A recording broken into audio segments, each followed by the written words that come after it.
How wild would it be to just drink this like it's a big 40 or something? This is vinegar. I'm not feeling that great. I'm not physically sick, but I'm all right. I'm doing okay. Just getting through the day. I'm feeling a little dissociated, but we'll get to that. I am the chosen one, and as such, the enemy has given me many trials, but I overcome them. But some vinegar is good for the mind and for the gut. I'm getting a little bloated. But I don't feel the need to defecate. That means it's coming tomorrow. I can feel it in my crystal ball right here. Yep, that's right. Lord Almighty is back. Ryan Grom. I don't remember you here, Ryan. So how come you're talking like you know me? I don't even know you. But thank you for joining. Click like, everyone. Right now we got 8 people here. There should be 8 likes. No excuses. Like I said, just a little down, but nothing serious. Just how it goes when you're the chosen one. It's like heavy lies, the crown, this burden on me of saving all of you out there, saving all of my children, my flock. Unfortunately, I just dissociated a little bit. The good thing is, tomorrow and through the weekend, I have some work. It's free work. It's unpaid, but I will get free lunch, so that helps a ton. Today, I just didn't eat lunch. I just starved. I was stressed. I couldn't really concentrate, but I read some and wrote a tiny bit. And I got my Trump virus test today, and assuming it's negative, tomorrow I'll be working on this short film. I'll actually be driving a U-Haul truck tomorrow to pick up stuff for the set, and then Friday and Saturday is the shoot. So at least I'll get to be working. It's going to be very limited interaction with people because of the way it's set up, thanks to the Trump virus. And then next week, start my new job. And it's just kind of all hitting me at once, this incredible power that I have to change everything. And then I got to think about housing. I'm getting up early every day and showering. It's cold. I can do it. It's not like nightmarishly cold. If I was back in Virginia, yeah, that'd be rough. Let me drink my vinegar water.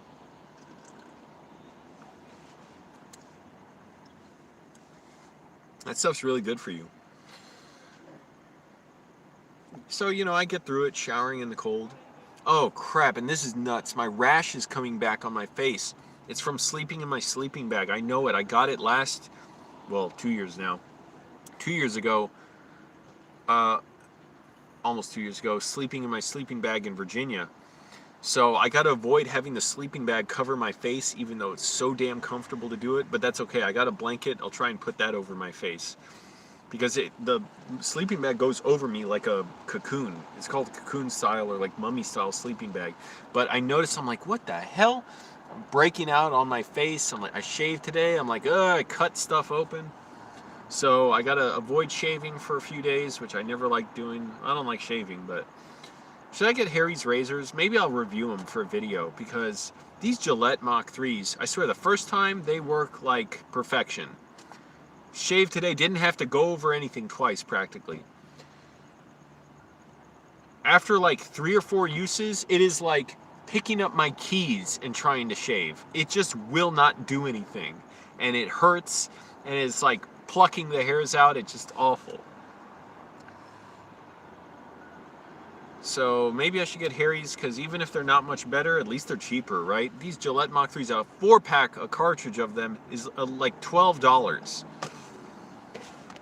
So absurd. Moisture on my feet, that's true too. I'm in my shoes so much now. Trevor, what's up? Jackson, everybody. Jackson, my old roommate from Annandale. What's up, man? Hey, I haven't called you lately, but I should call you sometime. Gamer Billy, thank you for joining. GG Big Doggy Dog. Vinegar and water. It's actually healthy for you. I drink it every day, at least once a day, if not twice. Look, I have my vinegar, and it's apple vinegar, and it's got mother in it. Mother, raw unfiltered mother, Sounds dirty, but it's like the protein strands that you can see them, sort of, you can't really see them on camera. But you shake it up, and it's basically vinegar. My understanding of it, it's like really good for your stomach bacteria. It can, for me, it almost kind of helps with my mind fog, especially with my dissociative disorder. It's a little perks me up a little bit. I don't like that word, but let me finish it. It also supposedly helps aid in weight loss, and it's got good, bacteria to help your immune system. So why not? And I got this from the food bank, so I got it cheap. It's cheap anyways in Vallarta. At least I don't know about Ralph's. I haven't been to a Ralph's in I don't know how long. Since before the pandemic, I think. Man, that's weird to think back, because I'm still kind of fuzzy, like kind of staticky with my dissociative disorder. Again, just the enemy is just throwing everything at me, and I'm just overcoming it. And we are overcoming together. But with the shutdown, with my dissociative disorder, with yeah, I guess that kind of covers it. Getting a new job, it's a lot. And your contribution helps me get through all that. And yeah, mother, it just kind of, also just mentally, it kind of de-stresses me to have something flavored in my water that's really healthy. It's like no sugar. I don't think there's sugar in vinegar. It's like the least sugary thing in the world, right? It's the opposite of sugar. And it kind of helps me feel a little full in a way, because it's not just water, but it's like got some flavor. Do I have more water bottles here? I know I got more in the trunk. I want to have enough to sleep tonight. Antifungal, yeah. Angelo is God. Well, that's a great, I was going to say character name, but channel name. Thank you for that. Yes, I drink it with water. You try and drink it straight, man, that stuff is strong. And it can, like, burn your throat. But I usually have it after I eat something. So I just had my second oatmeal of the day with a little protein and hemp powder. And that hemp powder, man, that tastes like the blandest thing imaginable. It is like just soil, peat moss or something. But it's supposedly healthy. So I mixed that in there with a little oatmeal. Not trying to eat a bunch of calories or carbohydrates, but eat something. I literally barely eaten today. I had a little oatmeal in the morning, an apple, a little can of herring, not a can, like a little tin of it, a little pouch of tuna, a Kind bar, and that did it for the day. I was so stressed, I just wasn't feeling like eating. I probably should have walked more, but that's okay. My mind is just fucking like in and out of reality, and it's like I'm not hallucinating, but it's a little messy today. And moving around helps with that, so I could afford to move a little more. But I took my Trump virus test this morning, so as long as it's negative tomorrow, which I'm guessing it is, I mean, I don't have any symptoms, and been responsible about social distancing and trying to avoid people with masks. There's occasionally, people who don't have them on in stores. What are you going to do? And if it's negative, then I'll get to work on this film on the weekend, and that kind of helps too. Just to be working. And the good thing is I don't have to drive far for the film. It's real close by. Oh, my mom says hi to everybody. I was talking to her right before the stream started. She said it was raining all day practically in Virginia, or in Northern Virginia, in Arlington. We got 13 people here. Click like, everyone. Help the channel out. And soon, next week, I'll be working my workaday job as a Joe Schmoll Schlub, Sloppy Joe. And I guess it got to me a little today, thinking, man, I'm dissociating, I'm going to be getting this job, it's like, what is happening to me? Am I going to be stuck at this thing for the rest of my life? Then I'm like, well, no, obviously not, and I can do what I want, I'll still be making videos. But, yeah, it got to me a little. And mainly the dissociative feelings, but even if it wasn't that, everything does. What can you do when you're the chosen one?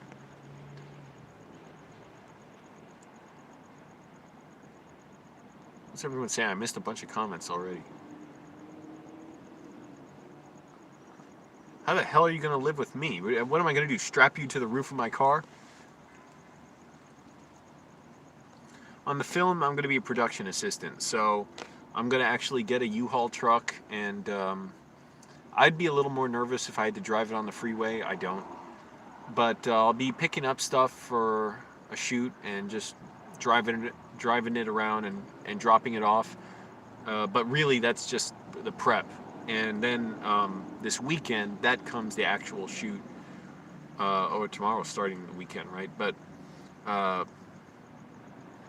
I'll be a production assistant. Production assistant, it's what it sounds like. You're an assistant. You assist where people need help, carrying stuff, moving stuff, corralling people, lifting stuff, cleaning. It can be anything. You know, when you're a production assistant, think about it. You do whatever tasks need to be done. I've cleaned stuff at the end of the day, cleaned dishes, taken out trash, help carry things. I've worked a teleprompter recently. Where do you live, the tech gamer? Do you live in LA? No, this is an indie film. It's actually, well, I don't want to get into too much details, but it's a very legit thing, but it is an indie thing. And there's no pay, but I get free food and I get to work with people and do what I love, working on film. Here's the thing, tech gamer. Well, I don't know really how well this would work out, because the thing is, it's like roommates. I want my space. I don't want to deal with anyone, but it would be kind of good to have a partner sometimes, like knowing they're sleeping nearby me. So if there's any security problem, that we both know to have each other's backs, and we know we're not going to rob each other or anything. So that's kind of like the thing I've thought would be good about having someone I know around me. I haven't tried to talk to people who sleep in their cars around me, because you don't know who you can trust. And sure enough, I did that with 2 people who actually helped me when I had a big problem, and at least one of them, I won't say the other one, but one of them turned out just the lowest turn on me. You know, he didn't do anything to me. I didn't let him do anything, but it was just treated me with like I wasn't even a person. And I was like, oh, I can't ever talk to this person again. I don't ever want to see him again, because now I know it's like he'll always hold this thing against me. So that's that. I'll leave the street beefs out of the stream. We got to have the stream beefs on here. Any news on the warehouse job? It's a job in warehouse. There's the news. I start it next week, so not really. But yeah, tech gamer, that's my thing, is like, I don't want to have to be someone's friend, talking to them a lot. I got my own stuff I want to do. I don't want to be sharing stuff. I'll give you tips. If I was like someone I knew and trusted was moving into their car and like wanted to be around me, I'd say that'd be good, because for one thing, we could go to the park together, but I want to be quiet and do my own thing. But at least you could watch my stuff. Well, I carry it anyways. Really, that was more of an issue at the library or Starbucks, where I got up. And at first I was scared of leaving my laptop out. After a while I was like, fuck it, just leave it out. No one ever stole it, but you know, it's that thing of, oh, I gotta go to the bathroom bad, do I leave my laptop here? Eventually in the library I would just leave it out every time I was there. They had a security guard who seemed cool, and it was usually the same people there every day, so I wasn't too worried about it. But you never know. Actually, I knew someone when I worked at my movie theater job, seemed really nice, and she stole someone's laptop, and we saw it on camera. I don't know why they couldn't press charges or anything. She draped a t-shirt over it and walked out. It was so obvious she was stealing someone's laptop.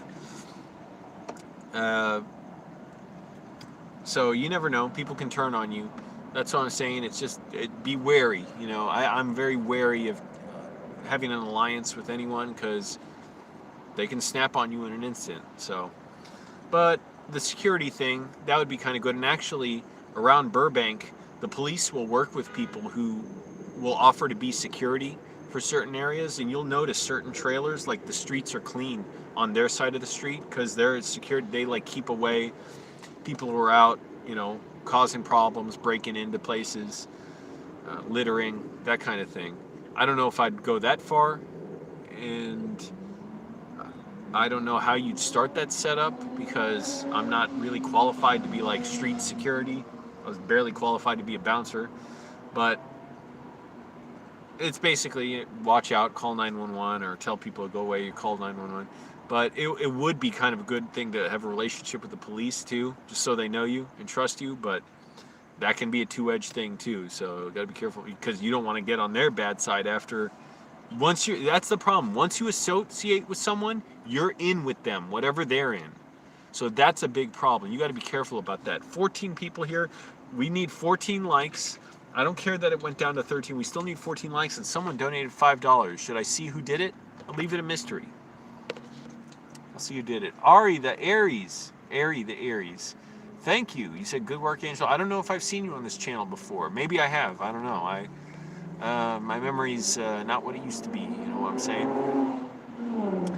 Do I own self-defense weapons? Yes. Will I say what they are? No.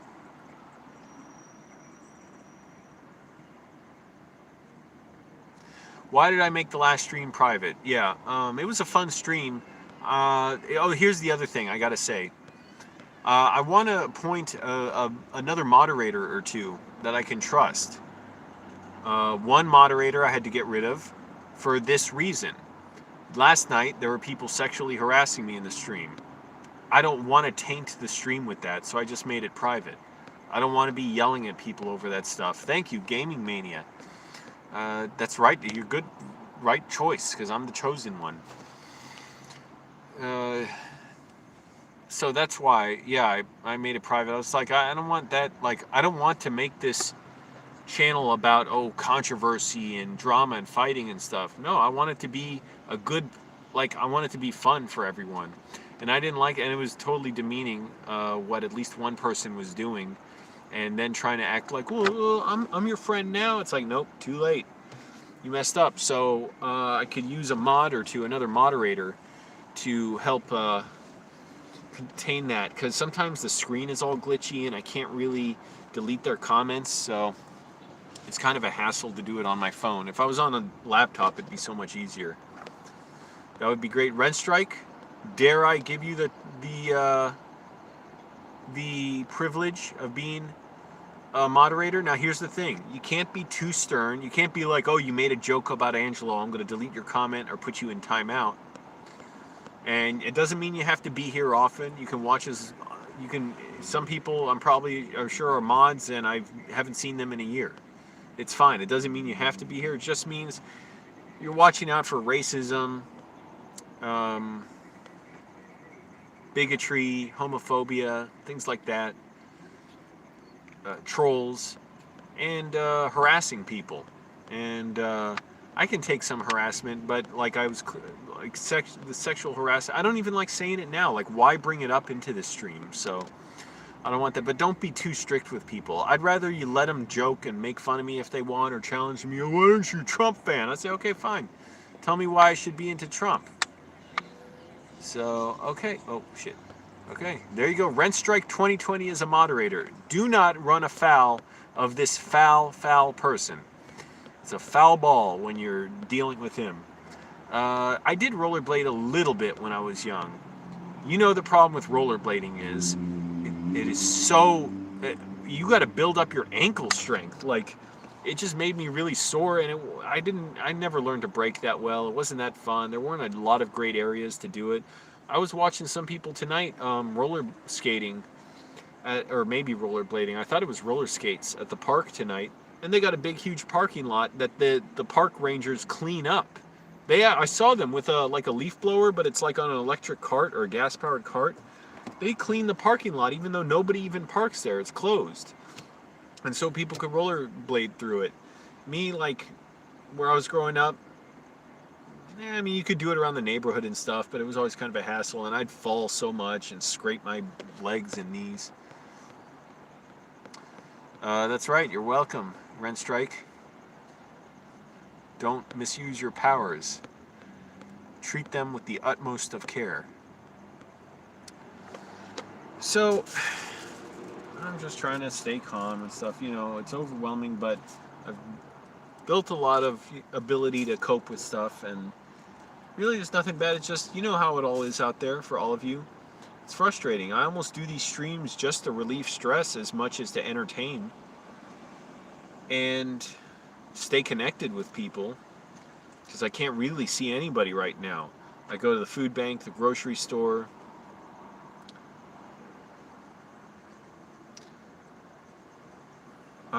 I've only worked on basically 3 days of shooting, 3 or 4 days of shooting all throughout the shutdown, and this weekend it'll be literally my third job. I shot one video, or I was working on it. No, I didn't shoot it. When you say you shoot it, it implies you're like the director of photography. One shoot like 3 or 4 weeks ago that I was lucky to get from a guy I worked with before the shutdown. And then I worked with David Liebehart one day. Look up the Tusk Festival. Tusk, T-U-S-K Festival. I think his video is at the pre-show of that. It was very funny. And that's it for the shoots. And then I'll have this one this weekend, and then no film shoots for a while, because I could be working 7 days a week, a lot at this job, which is fine with me. I need the work. I need to keep moving. I'm like Travis Bickle, only in the beginning of the movie, not the end. When Travis Bickle said, he's like, the guy's like, where do you want to work? Uptown, downtown? He's like, anytime, anywhere. He's like, day shift, night shift, anytime, anywhere. What are you, moonlighting? He's like, oh, I don't know what moonlighting is. That's me. I don't know what moonlighting is. When I become a famous director, well, I am famous, so I'm correcting you right there. You're factually wrong. But, I don't know. I mean, I'll see. I don't know, I'd like to keep making funny videos. Hey, Will Smith went on YouTube and he became like the biggest YouTuber, and he's been making videos. And Matthew McConaughey has his own YouTube channel where it's just literally like this little vlog channel. He's like, hey everyone, I want to talk about something going on with me. And nothing that serious, but he has that. Rolling Stones have their own channel, a small channel. So, I don't know, I guess. It's a little bit of a, if you're working full-time on a film, you basically have no free time. Hello, Color Sock. So, thank you, Doctor, for your question, but respectfully, I reject the premise of your question that I'm not incredibly famous already. I'm already the #1 YouTuber in the world. YouTube is hiding that because they're embarrassed because I'm such a genius. They're what did I say about it yesterday? Like, they're actually, like, they're hiding it because, yeah, they're uncomfortable with how much of a genius I am. But, I don't know. I mean, I guess so. I'd like to. But on the other hand, if you're working, like I say, you're working on a film, you don't have free time. Every free moment you have is, like, dedicated to sleep. Job starts sometime next week, so that's a good thing. I'll be glad to be getting up early. And actually, I looked at the weather. It seems to be warmer like earlier in the night, and then it gets the coldest around 3, 4, 5 in the morning. So at least if I'm getting up at 1 in the morning, hopefully it's still a little warm. It won't be as cold, because I'll be showering in the street for some time. No way I'm missing my shower. I showered in the cold this morning. It wasn't too bad. It was more mentally psyching myself up. Was what am I thinking? Was tougher than just going out and doing it. Like, yeah, it was a little cold, but it was like 51 degrees. It wasn't all that bad. The day where it was windy, that was worst. Yes, if I was in Virginia, that would be truly brutal to shower in the cold there. It wouldn't be fun at all. And it wasn't too bad for me being in the car, because I could shower at the gym and I had my sleeping bag. Although the rash developed on my face from that, and I've got that rash again. I don't know if you can see it, but I was like, oh crap, what is this? So basically that happens when I have the sleeping bag covering my face because it's so comfortable. And when it gets cold, I can't sleep. But I gotta have my blanket over my face to make this rash go away and not shave for a few days at least. And I put like foot fungus cream on it. That seems to work better than hydrocortisone. But a little bit stressed, a little tense, and it's to be expected. I guess that's good in a way. The worst part is just the dissociating feeling. I want to feel integrated into my life. And that's been made a little harder by the fact that I can't be around people as much. I think it helped last time recovering that I could just go right into getting a job. So it would be good to be moving around a lot, to be thinking, about doing tasks and not just sitting around and writing. I love doing that. Today I won't say I didn't love it, because I did. It just, I got this dull, like this fog, this dullness in front of me with this disorder, just having a little flare up. It'll probably be gone in a few days. The spot on my leg is getting better. I gotta not wear these jeans because I feel fatter than ever. It's weird, but I barely ate today. I told you all I ate. Yeah, foot fungus cream does help on rashes. Look at this. It's like a hernia. My pocket, because I was doing burpees, these are great jeans. I shouldn't have abused them so much. I would do burpees, and when you're doing that, look, you're like flexing your pants like this. This would be down here with my cell phone in there, and it would flex and flex against this until it tore it open. Same with here and the back pocket. So I got my thinner Wrangler jeans. I gotta wear those even though they're kind of the pockets are too tight for everything I have. It's really annoying. But I can't afford new jeans. I can't afford anything right now. I have to. Actually, I'm gonna put some more foot fungus cream on my face right now. But I'm glad you said it works well on rashes, because that's what I found just by experimenting. My doctor, man, he was giving me like the most expensive, damn like little thimble of cream to put on my face, and I'd be like, oh my goodness, I didn't want to do it anymore because it was so expensive to get. And like, it's like, how can the medicine help if you can only take it for like 3 days and you're out of it? Oh, this is hydrocortisone. Foot fungus. I'm nearly out of it because I used a bunch of it before, but I gotta go to the dollar store and get some more. Yeah, I'll put some more on, why not? Take a little off the top. Wow, I'm almost out. Gotta go to the dollar store tomorrow. Get that, get some Windex or window cleaner.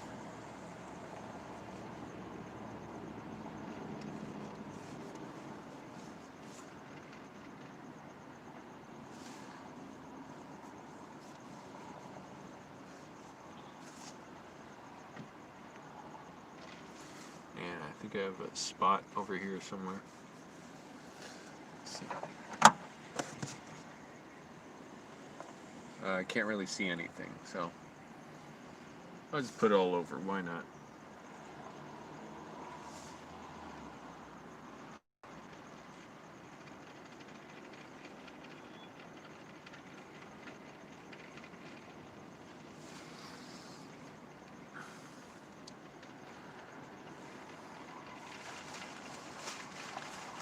But yeah, just a little bit stressed.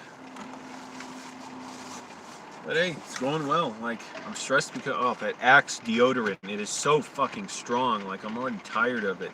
Yeah, it's good. It lasts a while. I got it from the food bank. Otherwise, I wouldn't buy Axe deodorant. So it was really cheap there. The deodorant's expensive, like $4 a tube of it. But man, it smells strong, and it's like, it's the best smelling, bad smelling thing I can say, or the worst smelling, good smelling thing. Like, it's like cheap cologne. It's so strong. It is not a nice smell, but it's like, oh, okay, it just cuts right through everything. I don't know. Yep. Oh yeah, I know. Dr. Pepper. That medicine that my doctor was prescribing, some kind of cream. I bet it was so cheap to make. Yeah, good pants are too expensive, and plus the back pocket is tearing open. So I put tape in all these pockets, but I can't stand this, man. And I gotta keep losing. I don't know why. I feel like I'm getting so fat now, even though I've been cutting back. I've been good, walking around a lot. I'm sure it's on me. I'm sure I ate too much, but definitely not today. I was just too stressed to eat much. But yeah, things. I mean, this is good, right? It's the fact that I'm alive. I'm working. Yeah, getting through the pandemic sucks, but it's getting through it. That's what it is. That's why it sucks, because I'm getting through it. And keep my mind focused. It's tough sometimes. My mind goes into a fog, and it's like I can't even find stuff funny or laugh. That's scary. And I was thinking today, man, I'm out here alone. Like, not truly alone. I have a lot of supporters, but thank goodness. I don't know how I'd want to live without, YouTube over the years. But thinking like, man, I'm here. That's it. Like, there's no parents here. My dad's gone. My mom's back in Virginia. She can't do much for me. That's it. Who does laundry every day? What the hell?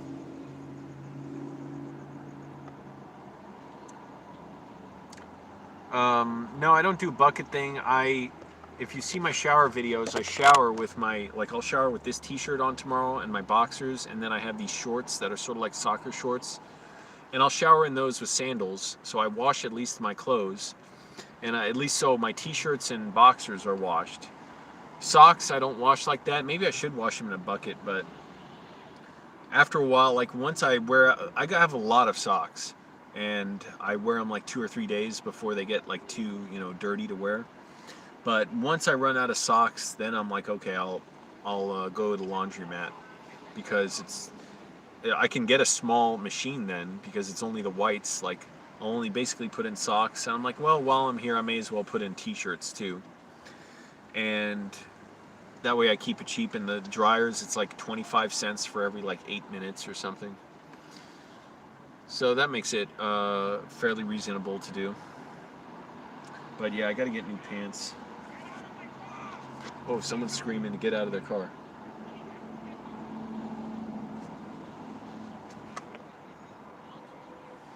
Scrub your clothes with shampoo, yeah. Stormex, no, I didn't recover. A lot of people ask me that. I'm getting there. I'm getting a lot better. I have lots of little flare-ups today and yesterday and the day before. Some of those flare-ups, it just takes time, a lot of patience. I'm sure all this weight on me doesn't help. I've watched a lot of director commentaries, more when I was a late teens, early 20s. I don't have time for it, or I don't have a home now. Thank you, Dr. Pepper. Thank you, Meet Manuel. Dar a conocer Manuel. That means get to know Manuel. But lots of director commentaries. I thought, let's see, Fight Club. David Fincher's commentaries are really good. He has a very wry, interesting way of speaking. He's obviously like well-read. I remember the one being interesting. I really liked Rod Lurie's commentary for The Last Castle with Robert Redford and Clifton Collins Jr. and James Gandolfini. I just thought it was very nice and personable how he opened up, and he talks about how, to him, film commentaries are like film school for him to listen to. Yeah, Stormex, it takes a lot of time for me to get better. Thank you, Manuel. I don't know if I've ever seen you here before, Manuel, but a lot of people, I guess they don't comment, or I don't remember their comments. It's a pretty good movie. Delroy Lindo, I think, is in it too. I can't remember. I'm trying to think what else. Oh, Roger Ebert did a great commentary on Dark City. I watched that a lot of times. And also Fight Club has multiple commentaries. There's one with just Fincher. There's one with him, Brad Pitt, and Ed Norton. There's one with like the special effects crew, and Helena Bonham Carter is in the one. She was recorded separately from the guys on that, but she's like in there too. And another one, I think Chuck Palahniuk, yeah, he does a commentary track on it. I'm trying to remember though. I mean, it's been so long because I just don't have time to watch those. Oh, the Lord of the Rings, the extended edition. Those are a lot of fun to listen to. I mean, Peter Jackson and the cast and crew, they're joking through a lot of it, talking about funny stories. And Peter Jackson and what's his name, his wife, who co-wrote the movies. I want to say like Lorena, or I can't remember. But those are good. Fun to watch. I used to just fall asleep playing Return of the King because it's so long. I don't know. Jarhead is good because they have one with the actual guy, Tony Swafford, who talks about, what it was like to live through that stuff. I don't know. There's a lot of them out there. Look them up. I'm trying to think of anything else, but I had like 200 movies or so on DVD, so there was a lot I had to go through. I just can't think. Guillermo del Toro and the cast's commentaries on Hellboy was fun. There you go. Jarhead is great. I do love that. Oh, the Spider-Man commentaries. Yes, is Sam Raimi on those? I'm trying to remember. Oh, the Evil Dead commentaries are fun. Uh, those are good. Now that talking about Evil Dead, Army of Darkness, at least. I don't. Yeah, and the Evil Dead 2. I don't remember if I ever saw the commentary for Evil Dead 1. But yeah, DPDR, it's just, I'm way better, thank goodness. I have these little flare-ups. It's not a full-on relapse. They're kind of scary, but it takes time and patience, and it's like, oh, you just got to endure them and keep moving and keep your stress down, which is hard for me right now. I got so many life changes happening. I'm amazed that I'm even alive, you know? It's kind of stunning. When I was growing up, I didn't think I'd live to be this old. I didn't think anything in this specifically would kill me. It's just like, I just thought my life is pointless. You know, life means nothing. I have nothing I can do. You know, I'm going to grow up. I thought for me, the most fun idea of growing up for me was working at GameStop, or back then it was like Electronics Boutique. Or different times, you know, maybe I wanted to be like a baseball player, basketball player, pro wrestler. And those were all kind of phases I went through until I kind of stuck with filmmaking. Favorite film? That's really hard to pick. I mean, come on, I have like 40 favorite films. Can we see your car? It's been in plenty of videos. Leave my car alone. I'm in shit ass. Listen to me. I'm in California. It's pretty obvious. I say it at the top of every stream. Maybe not tonight. Lots of activity on the street tonight. Are you seeing that looking out my window, or is that because the Dodgers won the World Series? Which, I was wondering why fireworks were going off all of a sudden the other night. I had no clue the Dodgers won. I wasn't even that aware that a World Series was happening. Classic movies? Yeah, those are some great actors you listed. Damn, I got a lot of comments here. Thank you for those, though. It's nice to see. Shit ass, yes. And actually, I will say I knew a guy in high school who used to cuss by saying shit ass, and I always thought he was like a class clown. He was very funny. Oh, you're hearing all kinds of stuff on my feed. Yeah, and it's still kind of early here. Jarhead, I absolutely loved. Full Metal Jacket, I like a lot too, but I agree with Roger Ebert's criticism of it. By the end, it's a little too stilted, and it's like it looks too rehearsed and too choreographed. I think it's got great scenes, great confrontations between the characters. I think the boot camp part of the film is best. But there's some great creepy stuff in there. It's just by the end, like Ebert said, it's almost shot so clearly, the sniper scene at the end. I don't know, it just feels weirdly clinical. And I know Stanley Kubrick may have been going for that, and I like a lot of what he does like that. I love The Clockwork Orange, 2001, Paths of Glory. Paths of Glory, I could say has more feeling in it, in a way, if you want to call it that. More sympathy it creates for the characters. I'm trying to think what else. I still haven't seen Barry Lyndon. I really want to. Oh, Doctor Strangelove.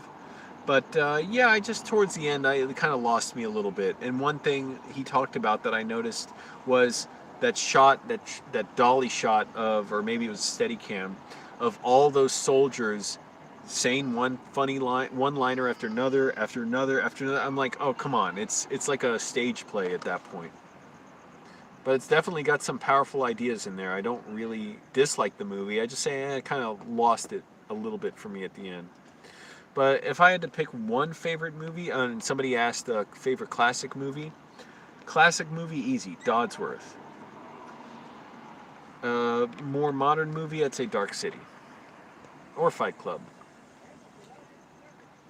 What age is too late to become a successful rapper? Ask a rapper, I don't know. I don't know, ask Logic, but I would guess it's never too late. As long as you can rap. You can rap and rhyme. Right, that's what I love about Jarhead too, but it still makes it dramatic. It's not just this dull nothing of a film. It's full of incident, it's funny, it's touching. It was so sad by the end. I'm like, oh, even though these guys weren't killed in war, it's like just so sad seeing them, you know, at the end. But it's still exhilarating. I haven't seen American History X.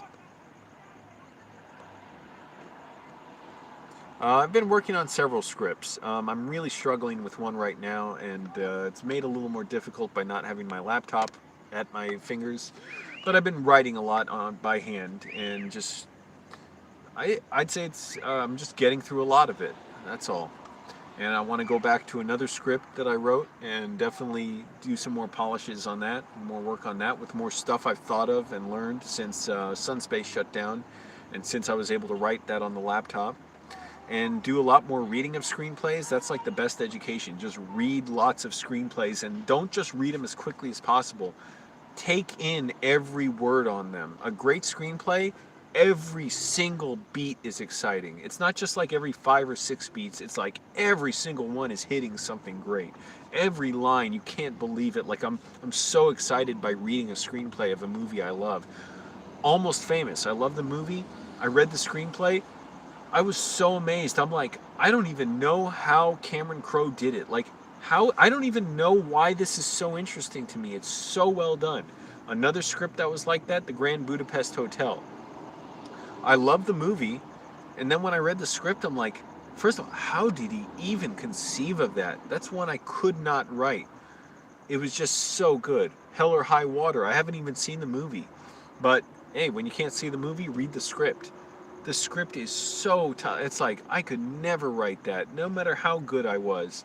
It's not even about how good I am. It's not in my voice. That was in that writer's head. I can't remember his name right now. And he wrote Sicario and Sicario 2, but great writer. Man, that is an amazing script where by the end I'm like, it seems so simple, but it was so powerful. Also a funny script to read, The Room, from Tommy Wiseau. There's not one line of it that is formatted properly. And it's hilarious to read, and it's even in a way kind of like more messed up than the feature film. It's pretty close to the feature film. I'd say there's just a few little lines that are different, and then there's the one part where Johnny gets like in a convertible on the roof of a building and flies away like a vampire. But it is so funny to read, and it makes no sense, but that's like the movie. I haven't seen Drive. I really want to see it. I haven't seen any of Nicholas Winding Refn's films. Yeah, shit ass. What can I do? That's YouTube, I can't control that.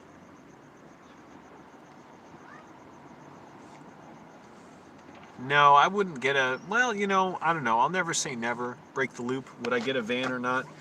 But I like driving a sedan. It's less gas mileage. This is a very reliable car. I don't want to deal with the maintenance issues of a van, but we got to see how this all goes, this pandemic and everything. So I don't know if I really had the money to sustain it and where it wasn't an issue.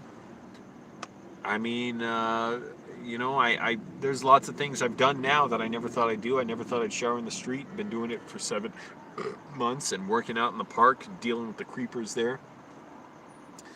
And dissociating, I never thought I'd relapse again. In a way, I'm kind of relieved that I'm always worried about it, because when I was in denial it could happen. That's every time I've been prone to relapsing, I've been in denial about it. When I'm thinking about it, I don't relapse.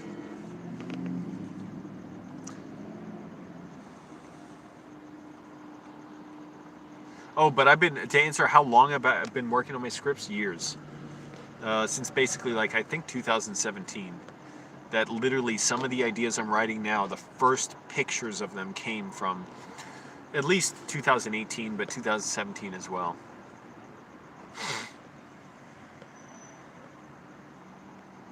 Tyler Sheridan, thank you.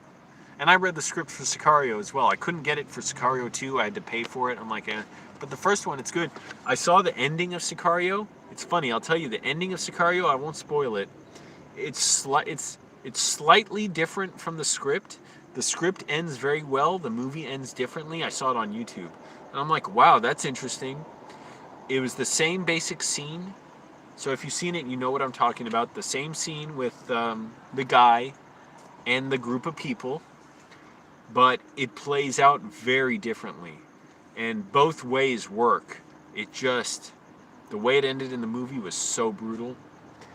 And in the script, he went a little easier on them. So it's really interesting. And I wonder how that decision came about. I would love to ask him how that changed.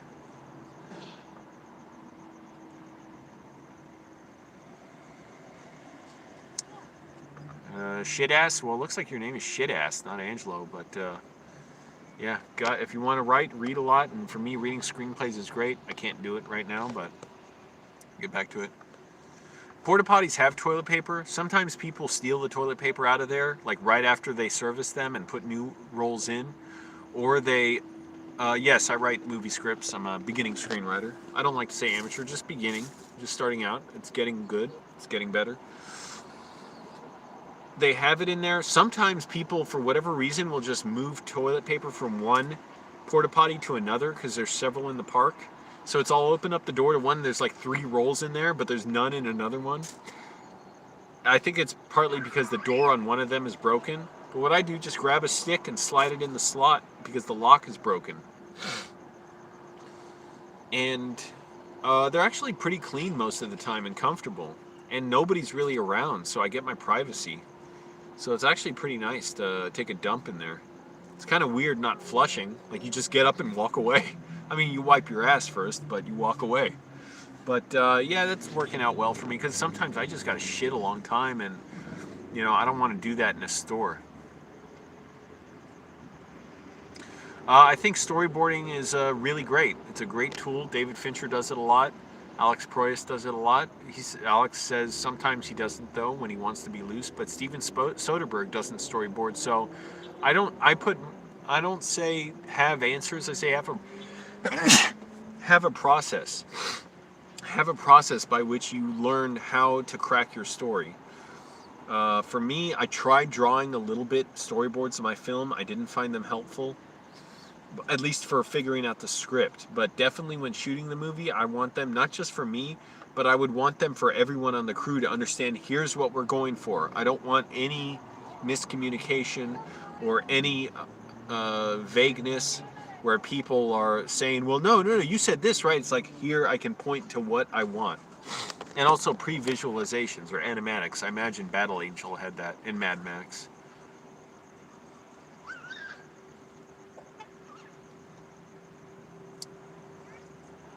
Right. Yeah, I found that. I was bored reading my first 13 pages I wrote of a screenplay, and I knew nothing about writing. I never studied it, never watched videos on it. I'm like, oh crap, I actually have to learn this. And I went back and watched a bunch of interviews with writers, read some of their books, wrote some, outlined. Outlining is key. That, I will say, is crucial. Everyone should outline. And the only people who shouldn't are the ones who hear that, who know about it, who can do it, and just still say it's not necessary, which is very, very few people. And I wonder how good your screenplays are. I've yet to see a movie I was aware of that wasn't outlined first. The outline is crucial. I cannot rewrite a screenplay without rewriting the outline, unless it's just a little dialogue, or I just think, oh, I know, put something in right here between 2 scenes that's going to help. If I'm rewriting a screenplay like I am now with one, I cannot do it. There's too many parts in it. I can't keep track of everything. I have to outline the whole movie with my new scenes in them and rearrange scenes and altered scenes to understand how my story works much better. So outlining, I'd say, is key, and storyboarding certainly helps, and thinking, walking, talking about it. For me, talking to my mom sometimes helps give me ideas, or talking to people I know who aren't screenwriters, who can just talk about their life experiences. That helps. I want to check my phone battery. This piece of shit I swear I got to go to the actual phone store and get it. It charges my phone so slow. I got this from the dollar store for $3. It's like not even plastic. I don't know what it is, but it's charging my phone so slow lately. It charges the portable phone charger all right. Trying not to say so much. Anyways, yeah, so I had to go back and relearn everything, and that's what I'm still doing, is just reading tons of scripts, right? If I get stuck in my script, I don't want to stay stuck. I move to something else, like I'll read books on screenwriting that I have in my car. I'll reread them because I've read them all now. I'm rereading for the 4th time, or I'm reading for the 4th time, Eric Edson's The Story Solution. Even that, I'm like, oh crap, I missed this basic idea that could increase the interest in my movie at a certain point. That I know it's like, it's good, but it feels kind of good, but it's kind of dull still. And I'm like, I need something like this in there, something to bump up the energy. So, you know, it's terrifying and overwhelming, and at times I feel like an utter failure, and I'm hating myself for what I'm writing. But the good thing is, I'm just continue doing it. Those solar powered chargers, they're crap. I read they take like $7 days to charge. I'm like, not worth it.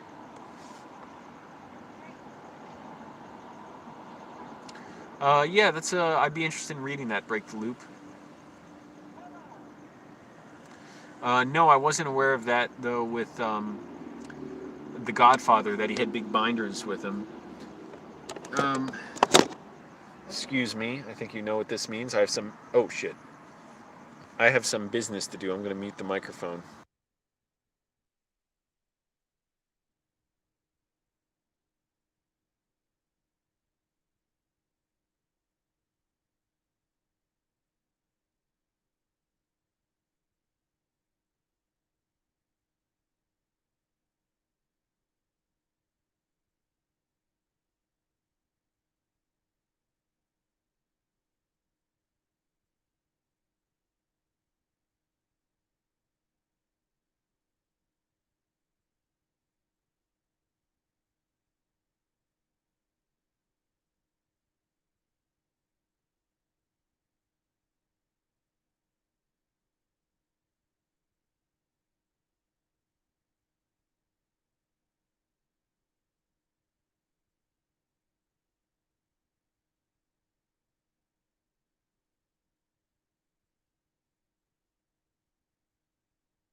And I've got to just concentrate on being well. Was I talking about writing before? Just got to be well. That's it. Be well, not be great or whatever. Just keep going. Yeah, the writing gets frustrating, but that's kind of when you know it's working. It's like saying, oh, I'm working out, but my muscles are so sore. That's when you know it's working, when you're building muscle. So that helped. But also, it would be good once I start making some money to get some screenwriting courses from some screenwriting instructors I really like. And now they're doing them all online anyways, so even better for me. So I don't have to drive around and go to them. And some I get, I don't know. Well, actually, it's good also. The other thing, that I'll have a job where I work like 2:30 or 3 in the morning to whenever, 10 or 11 in the morning, sometimes longer. Because then I'll have, if they do live teaching, they may do it after that when I'm free. So that's a good thing about not working a regular shift.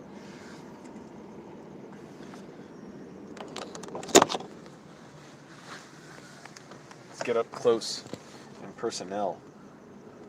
I know about Francis Ford Coppola. He said on The Godfather, he was so worried he'd be fired from it. He said he was sweating through his bed sheets every night. Like he was soaking them with sweat because he was so worried he was going to be fired from it. I'm like, that I can relate to.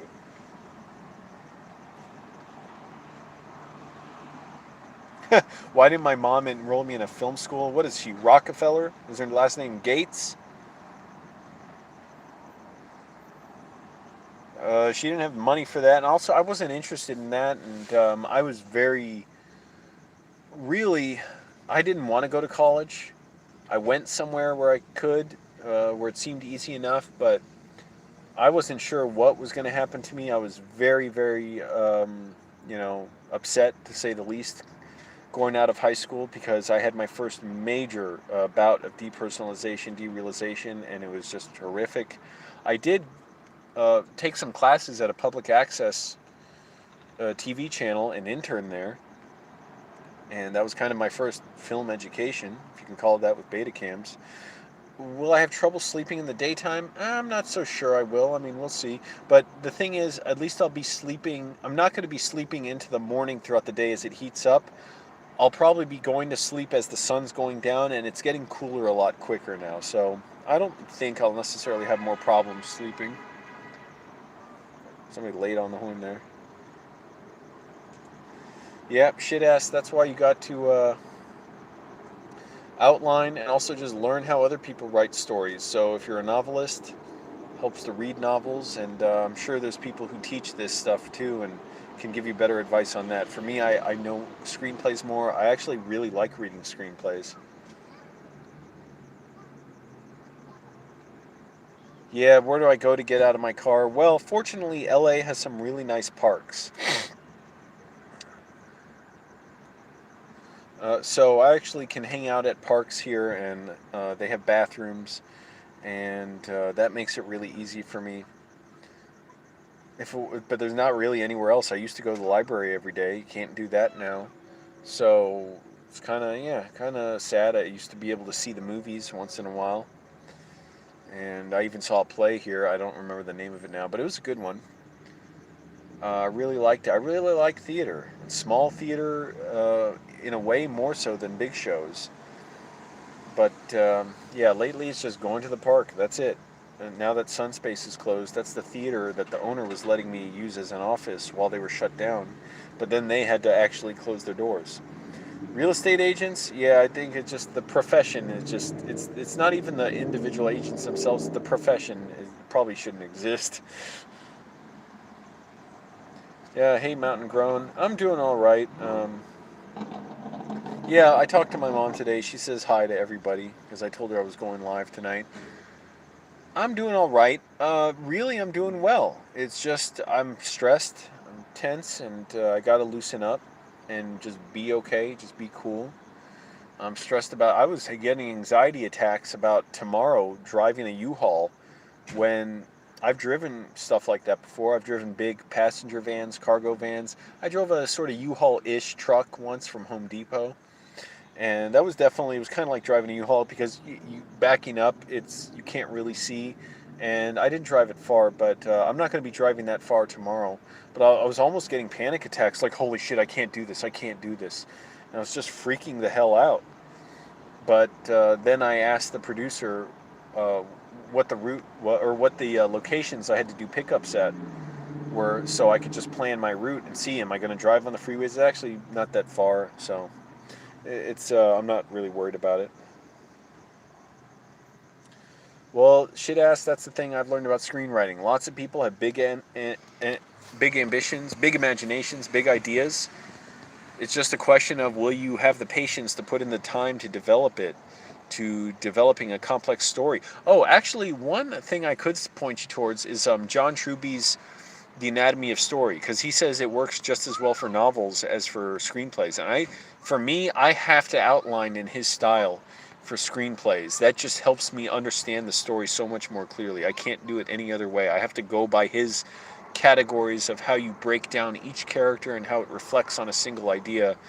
And then from there, I kind of take it different things that I've learned from different books, but I just need to do that. And I wish I could be doing more of that studying, but I can't afford books. And yes, sure, I guess is right. Click like, everybody.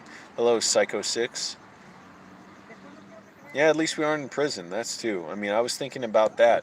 Thinking, how do prisoners get the motivation to get up and do things when you are in the bleakest fucking place in the world? I mean, other than, I don't know what, possibly few other places like that, but where you're around people just with violent temperaments and brutality from the guards, disrespect, physical assaults, you're missing your family, you know, it's just really bad, where you gotta potentially do things to defend yourself that will get you more prison time.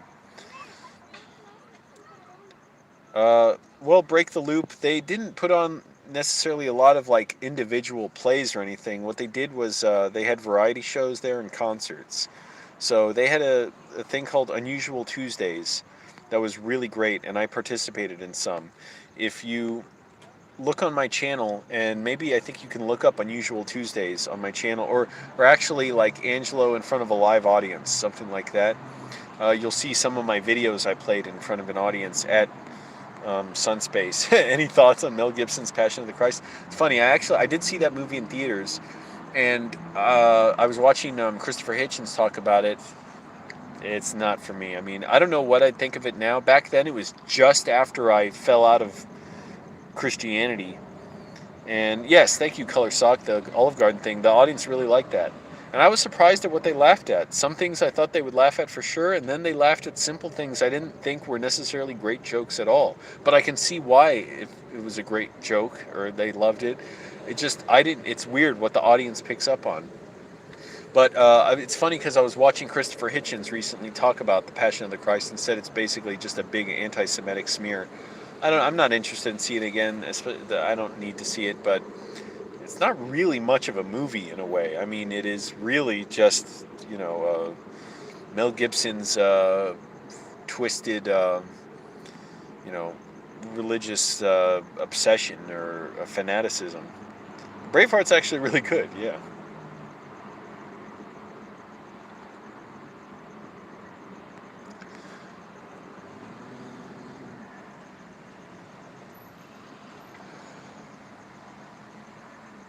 Yeah, on top of that, I'm not super interested in movies like that, although I do enjoy like Martin Scorsese's religious films, like The Last Temptation of Christ. I love because it's like a real movie and it gets into real stuff that people deal with, and Silence. I haven't seen Kundun. I'd be interested in seeing that. I heard it's an all Tibetan cast, and it's all in I guess Chinese or Mandarin. Is that different from there's like Chinese and Mandarin, and I don't know the differences when you refer to which, or Cantonese. Wait, is it Cantonese? I'm thinking of. I don't know. And of course, that's a different religion. It's Buddhism.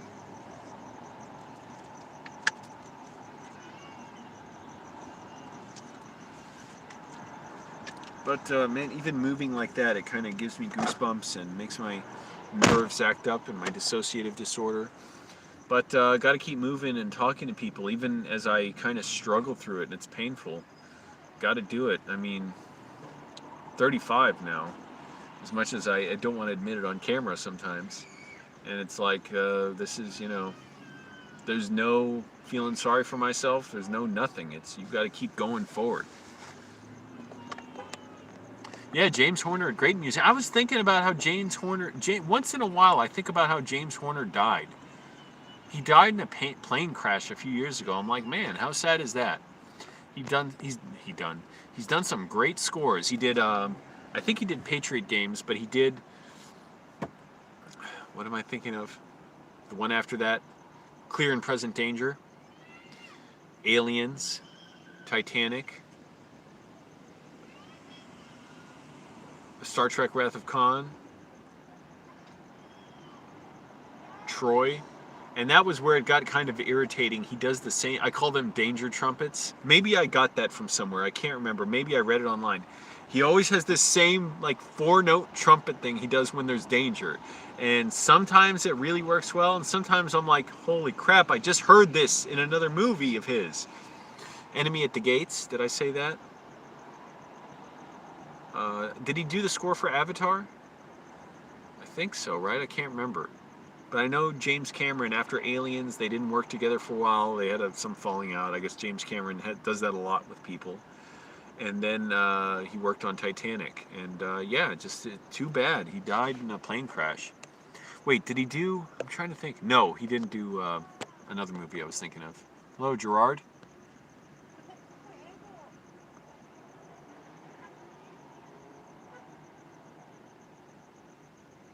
Screaming kid? What the hell is screaming kid? Oh, you hear a screaming kid in the background? Well, nothing you can do about that with your mod powers.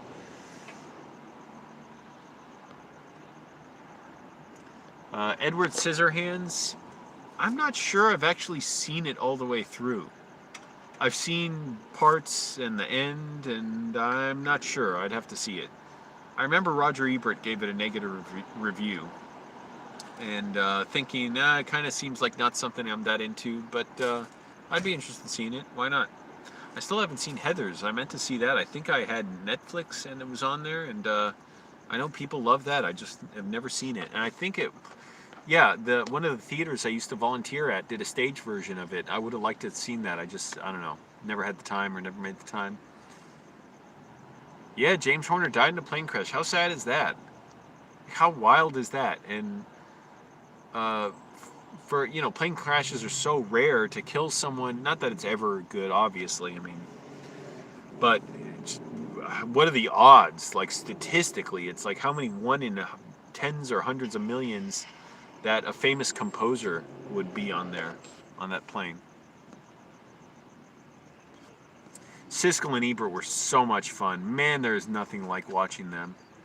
But Jaws, I haven't seen the original Jaws. I'm not even sure if I've seen it all the way through, but I've seen basically the whole movie. It didn't interest me as much when I was younger. I couldn't appreciate it, but now I'm like, oh, I appreciate it a lot more. I like how it works and the characters and everything.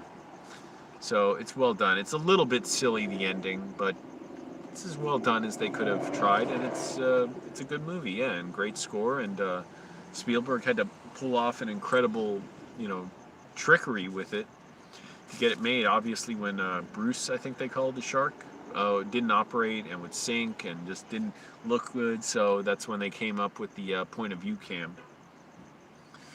But yeah, I like Jaws. Actually, when I was a kid, I saw a lot more of like Jaws 3 and Jaws 3D. All that shit. I saw the sequels more on TV. Yeah, the Jaws speech is famous. I was already aware of that before I knew it, before I was that strongly aware of it in that movie. Spielberg, generally a great director, I'd say. I'm not even sure I'd say I've seen a ton of his movies, but I saw Jurassic Park in theaters. I haven't seen The Color Purple. Haven't seen Duel. Haven't seen 1941, which I know people don't like. I didn't see Ready Player One. I didn't see Lincoln, War Horse. Yeah, but he makes so many movies, so I haven't seen quite a bit of his. I think he's clearly got something incredibly powerful in what he does.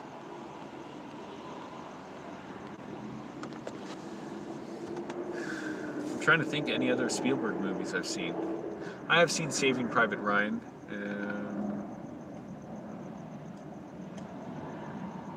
AI. I only saw that once. I saw it in theaters. It was interesting. Maybe a little too young to really appreciate it. I was like 16 when I saw it, but even then I kind of liked it. I just thought, man, it's weird. I saw some of Amistad.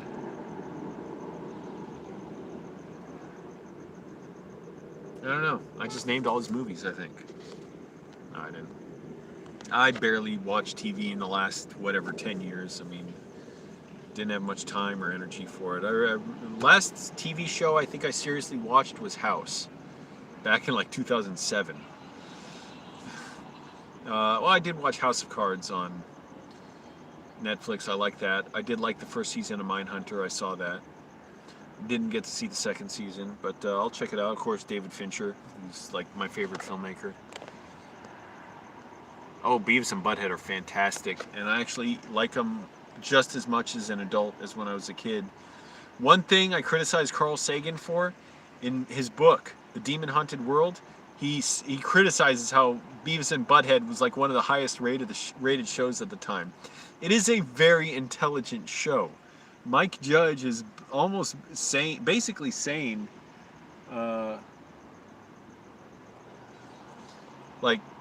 look, raise your kids well or they're going to end up like these two. And it wasn't a mean show. It's actually a very nice, good-natured show about these guys who just always are always laughing when you think about it. They're just always like Todd, the bully, can beat them up and stuff, and they're like, Todd's cool. They're always laughing and have such innocence to them. It's not really a mean show. It sucked when I was a kid because I loved it more than anything, and my parents didn't really want me watching it. But after a while, they kind of softened up to it, and my dad would laugh at it. I'd be interested in seeing what my mom thinks of it now. And it was so smart. That's what I didn't get when I was younger. I saw some more of it as an adult. I'm like, man, they're good. They're really good. And I know they've had new seasons lately with MTV's reality programming. Yeah, Mike Judge is really... I didn't know he had a physics degree, but yeah, he's a smart guy. I don't even know how much I'd call them friends. What is their friendship? It's sitting around and standing there, and Butthead bullies Beavis, and they just literally just take in life around them. Hollywood hates Trump. There are a lot of conservatives in Hollywood, so it depends. I mean, you can't just say it's just Hollywood's all liberal. It's not really.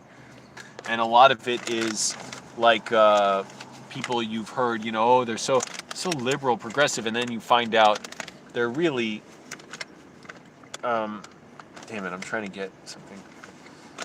They're really not. And they're really not humanitarians or anything like that. So that's just from my perspective of seeing it just on the periphery. I'm not deep into Hollywood. I've never worked with a major studio on anything. But I've come across them already personally. Like, you think, oh, Hollywood, the left coast, it's a bunch of left-wingers. No, it's a lot of them are, yes. But there's still plenty of conservatives, too. And a lot of lip service to progressive ideas that they completely disregard. So it's a tough thing. And then on top of that, I'm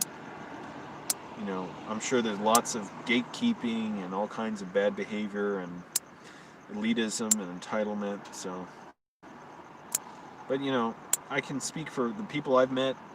I'd say like the vast majority of them have been really nice. They just want to do a good job. They just want to work hard, and they're doing it because they really want to.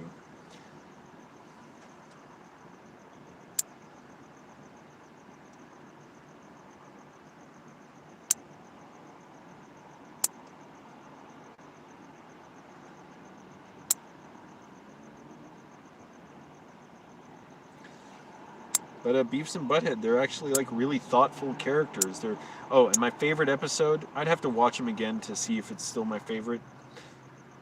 There's such a simplicity to the episode. Well, there's kind of two. I'll say number 2 first. The one where Beavis gets a big nosebleed, and like he calls 911 and says, I'm bleeding, and they say, where are you bleeding? From my nose. And like, oh, it's a nose. And the woman's like, oh, it's a nosebleed, sir. This is for emergencies only. But he's been bleeding like all day, and he's getting lightheaded. And Butthead's trying ridiculous things to try and get him to feel better, or to get him to stop bleeding, like scaring him, and then he just coughs up so much more blood. So the nosebleed one. I'll also say the Vaya con Cornholio episode where Beavis gets deported to Mexico.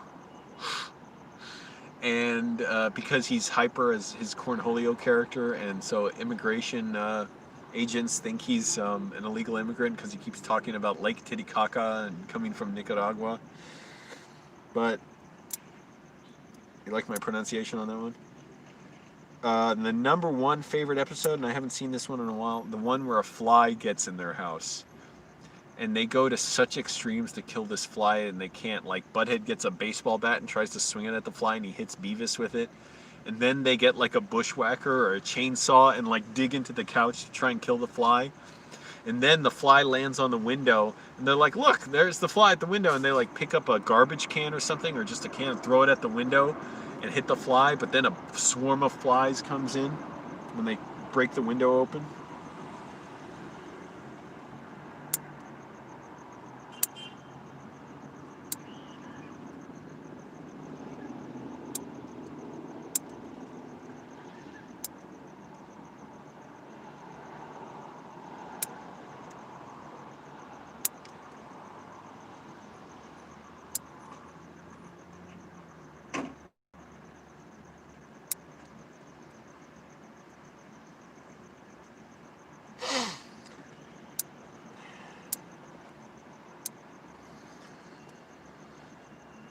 Prisoners, how do they do it, right?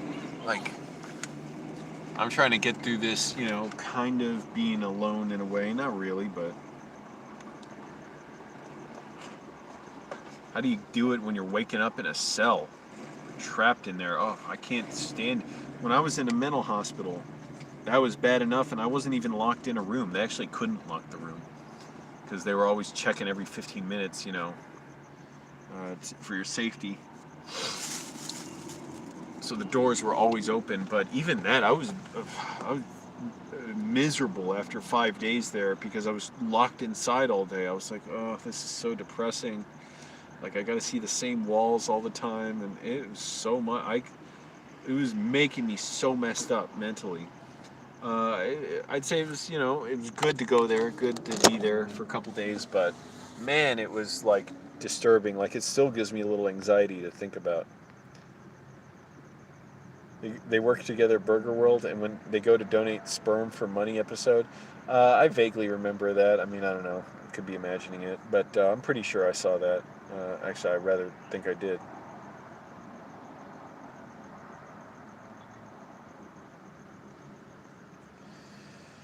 I don't know. Where's everybody from? What's everybody been doing?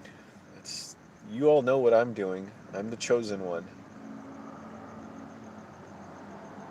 I've just been busy doing everything I can. Oh, I'm gonna be a basket case if I have to just go to the same routine every day, the park, and sit around. And I swear it's almost like being in my own mental facility when I just see this empty park every day. It's a great park to be at, but to do it every single day, it's like, wow, it's wears on me a bit. And just sit there by myself and try and entertain myself and read and write. Trying to find a job, Rent Strike. Where do you live, Rent Strike? Did you say you live somewhere around LA? And I don't know what I'm going to do about my credit cards. Because even if I pay a lot every month, I'd be paying them off for at least like 7 years. So, I'm not sure how that's going to work out. Oh, you live in Florida. I didn't know that. Are there even many jobs in the area you're in?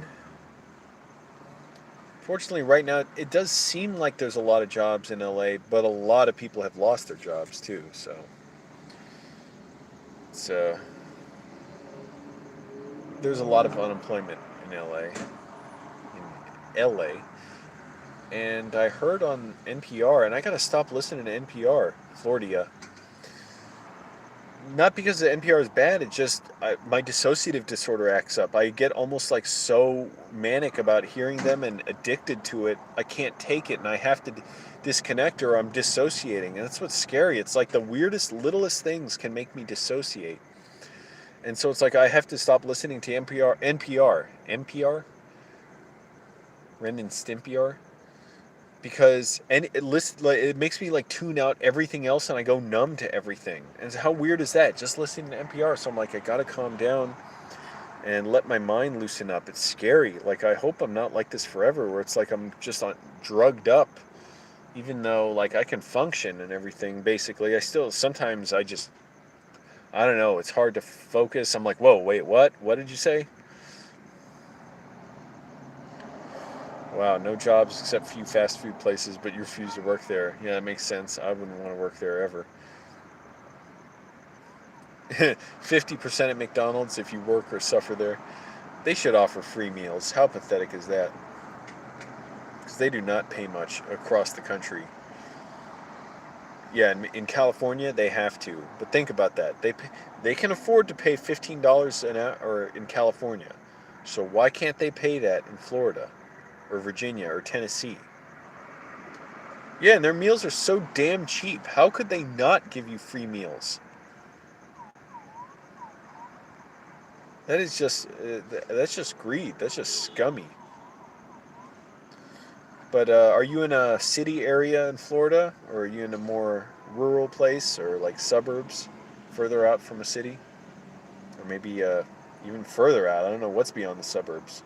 Are there farms in Florida? I guess so. Ha! You worked at McDonald's at 14? Wow, I don't think. Do they even employ 14-year-olds anymore? I think they can't do that.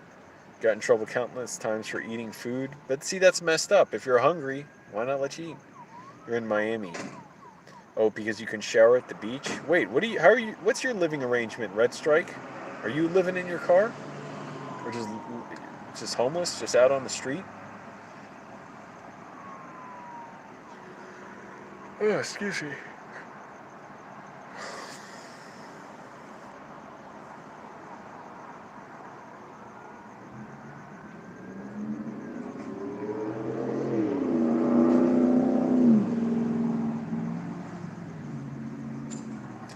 I suppose I've also been dissociating somewhat too, just because I've had new experiences lately. Those can make me dissociate. Interviewing at the warehouse, meeting for this other thing that I'm looking to get into, which maybe I'll get into later, maybe not. Not tonight, but. Oh, you have a small RV you inherited. I had no idea. Does it run? or is it just parked somewhere, the RV? And getting to anticipate working on this short film, I don't know, I'm sure that contributes. Yeah, it's a bit much to deal with, but that's why I'm the chosen one. I got to go through with it. Damn, I got to spend like $7 on a new cell phone or a cigarette lighter adapter uh, for my car because this one is just crap. My old one would charge the thing so quickly, but now it's slow. Or I hope it's not the cigarette lighter itself, but I don't think so because it's got two cigarette lighters and both of them didn't work on my last charger. And this one, it works. It just charges it slow. Oh, it's parked. Yeah. Oh, I see. So if it's parked, do you need insurance on it? Or what do the police do? Do they not care? Are you parked around a bunch of other RVs? And also, it's hard to tow an RV, so police won't necessarily even try and tow RVs.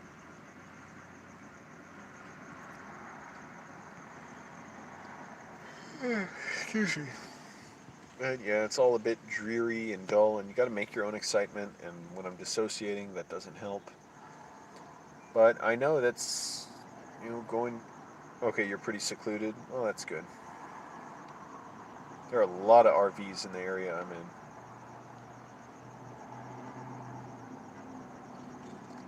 I know if people tried parking them even for a minute in front of some of the nicer homes, oh, they'd be out there calling the cops, telling them to leave. But fortunately, the area I'm in, I don't know. I don't think people care.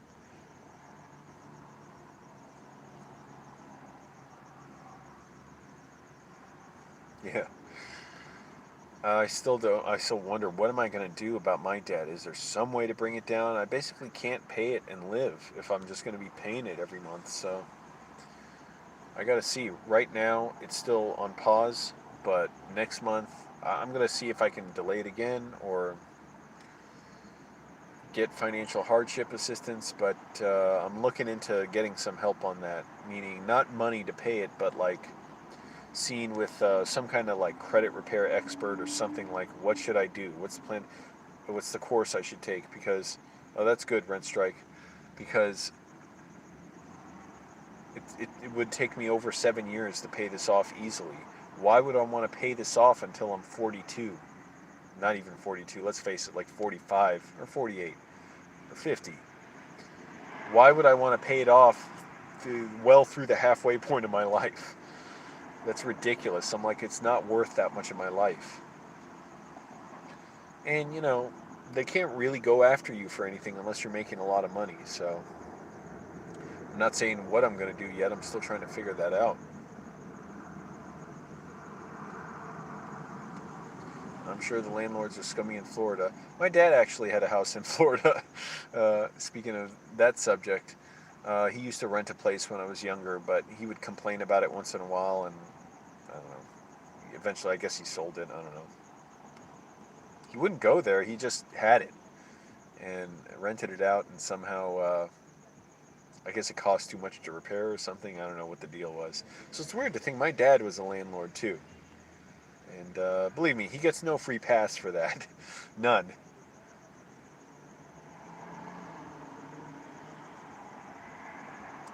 I can't remember how young I was when he stopped having it. Yeah, I have no respect for landlords too. Same.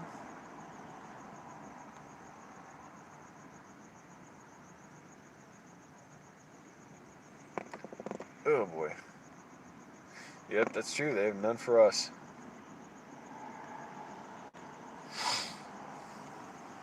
Next place I live in, I want to own. And I want to see if there's a way I can work that out somehow. Without having to be filthy rich. Excuse me. And so many homes have homeowners associations. I don't ever want that either, where they'll charge you like $200 if you put up something in your window that they don't want. They want everything looking the same, so everybody's property value is high, so they're thinking about selling it later. That's what's wrong with people. What's wrong with homeowners and landlords. So just make as much money as possible. So I definitely don't want a homeowners association. I just want to be a place where people are cool.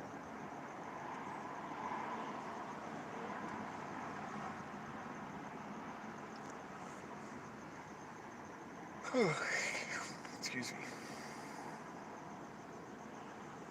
Yeah, it's pathetic, and it's like, how much can you enjoy living there? I mean, how pleasurable can it be? Like, you're to walk up, no matter how luxurious or nice your home is, you're still just walking on the floor or walking up steps. There's nothing that changes about how you move.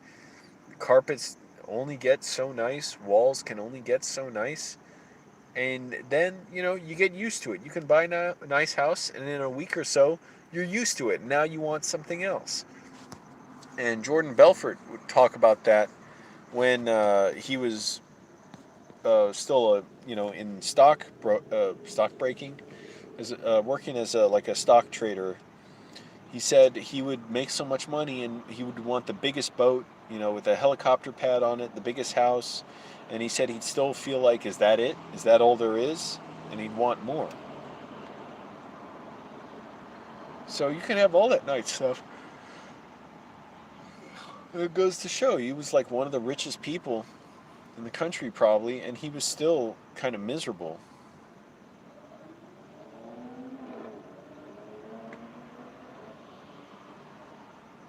Doing all the drugs he wanted, being with all the prostitutes he wanted, and still miserable. I mean, I can see why. It's not like a great life. Jeff Bozo, yeah. Jeff Bimbo, I call him. Yeah, and that's truly bizarre or disturbing. Like, how can you live with this much poverty around you and not want to use your money to help? When he has so much, he could never spend it in his life. I mean, even if you wanted to do some of the most expensive projects ever, what could you do? Build skyscrapers? Fund huge movies? It would still, you wouldn't spend all of it. Yeah, paying minimum wage, that's right. I mean, now, holy shit, that RV behind me got real close.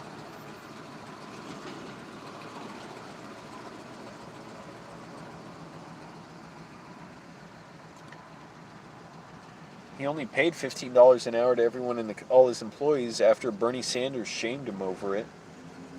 Right. Wow, I can really smell that fuel from that RV. I like that smell.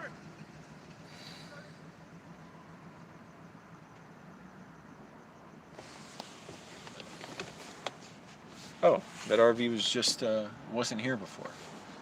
There's another RV nearby. Anyways, so we'll plug in my portable phone charger. It's a challenge not feeling down, but I can say that living in my car has actually helped me so much to become more resilient against that. Whereas if I was in my home, I don't know how badly I would hate myself right now. I'd probably be throwing up, literally. I can make myself not make myself, but like, I will get so sick I have to throw up if I truly just like cannot stand something or don't want to be involved with it. Oh shit, what is this?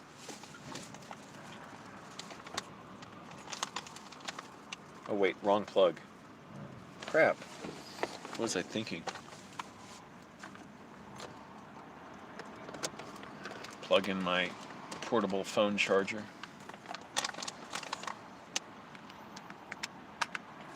Gotta spend more money on a decent phone adapter for the car tomorrow. Try to go tomorrow.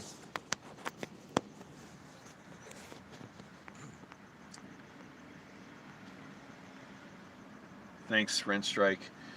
Yeah, oh shit. Oh. Yeah, it's not even just owning my own place. It's just doing well, being well. Seriously, one thing kind of getting me down my weight. I don't know why. Like, partly it's when I do these streams, I'm always hunched over to be at the camera. Like, I feel my fat so much more. But I'm like, this doesn't feel like me. I shouldn't, be like this. I should lose weight. And, yeah, just partly just the day-to-day TDM. And At least, thank goodness I have YouTube, really. Like, I don't know how I would have gotten through the years if I didn't have YouTube and couldn't make YouTube videos. It, made life worth living in a way of just the misery I was in, especially in Annandale. That was like the worst. I was just so depressed there. I hated it so much. And I didn't really do these personal videos like that. And maybe I'll stop doing them once I do more fun videos, or I can do more videos with my mom. She would like to visit LA, but doing it during the pandemic, even if flying is safe, which it may be, there's not even a whole I don't know. I mean, it may be worth it anyways, just to visit, but there's not a whole lot. There's a lot to do in a way. It's just it's not really. It's still no reason to risk it, I guess I'd say. Thank you, Color Sock. Yep, Annandale, welcome home. Yeah, same. I definitely didn't wear these torn up pants when I went to my job interview. I wore my decent jeans, so I didn't have holes in them. But yeah, I just gotta work out and be more conscientious about what I eat, which I have been. It's just I don't know what it is, slipping up or what. I'm sure if I had a nutritionist, they could tell me better what I'm. And also, it helps a lot to eat a plant-based diet because you can feel full and not eat a lot of calories. Eating plants is so expensive, and on top of that, I can't cook them. So there's a lot of stuff I just can't eat. It'll make me like fucking practically have diarrhea if I eat it if it's not cooked. It's just too strong. And you just can't eat it anyways. Like whatever, potatoes. You got to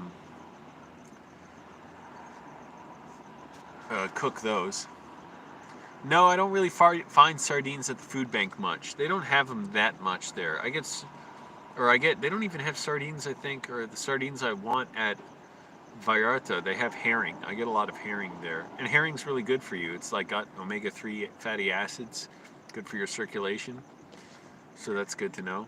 You ever get any cinnamon? You tell me. Wait a minute.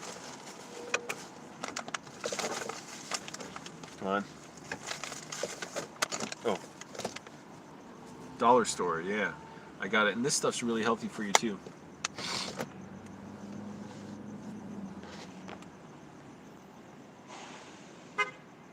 Yeah, that's true.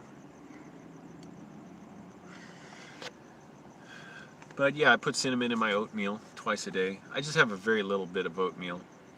Not much. And what can I do? We're all in this together in a way. Not all of us, the rich people, no. They're doing fine. They've got their bunkers to go to and their nice cars and their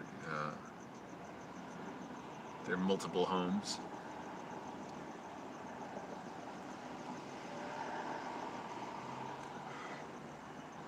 Whew, excuse me. But for the rest of us, it's just like this. It's just dealing with the tedium, trying to stay well. I really, truly do want to lose weight. And I don't know where I am now. It's hard to tell. I really can't tell. I lost 20 pounds, and I didn't even know if I really lost weight or not. Because 20 pounds on your body, it's like this much of like thickness in terms of fat. I don't know if I'm still at 20 pounds. I'm kind of curious, but I'm definitely not at my goal weight, so why bother spending 25 cents? Because you got to put a quarter in the scale at the laundromat to weigh myself.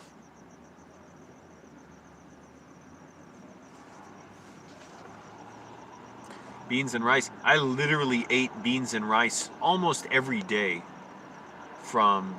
You gained 15 pounds last month. That's a lot of weight to gain and lose. You gotta be careful about that too. I'm not saying it's like super dangerous, but I've heard it can be harder to lose when you do it that quickly. I'm sure there's like nuances to that. But I literally ate beans and rice pretty much every day for like a year in Annandale because it's so cheap. So I would make a huge pot of rice. The beans I would just wash off from cans and put the beans in a microwave. And I would eat beans and rice like 2, sometimes 3 times a day.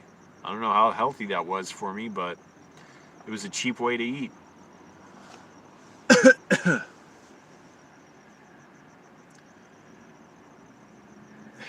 And I don't know, can you all bring yourselves to watch a lot of these live streams, like filmmakers and celebrities talking? It's kind of hard for me to watch because I get like anxiety from watching it. From watching celebrities and actors do their live streams. I'm like, I'm trapped behind the screen. They're trapped behind the screen. Like, I can't be a part of the conversation, so in a way it makes me feel bad. And I know they're all just getting through their days like me, so it's almost kind of depressing, you know? And I see all these like filmmakers talking on Zoom doing interviews. I'm like, this is depressing. I'm glad for the filmmakers, don't get me wrong. I'm saying it's like depressing to watch. It's like we're all trapped behind monitors.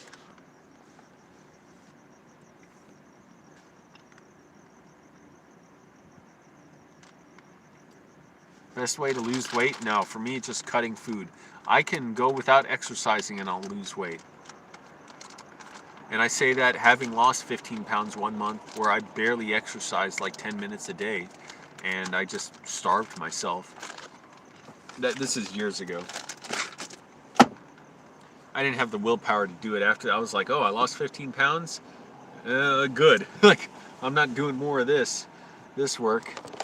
And I pretty much stalled on weight loss for like another year or two. Not interested in buying a van. I have no need for one. It's more expensive to maintain, and the gas is more expensive. I mean, it goes through more gas. I prefer driving a somewhat smaller car, even though Toyota Camry's a big sedan. And also, this is this is like the most reliable car you can get of the last like 30 years. 2000 Toyota Camry. Also, I'd say for weight loss, I suppose, you know, drinking lots of water, sleeping well, trying to minimize your stress, which good luck on that to everybody. What was I thinking? Plant-based diet. That'd be really great for me if somebody's hipping and hopping out in the parking lot. I don't know who they're trying to impress.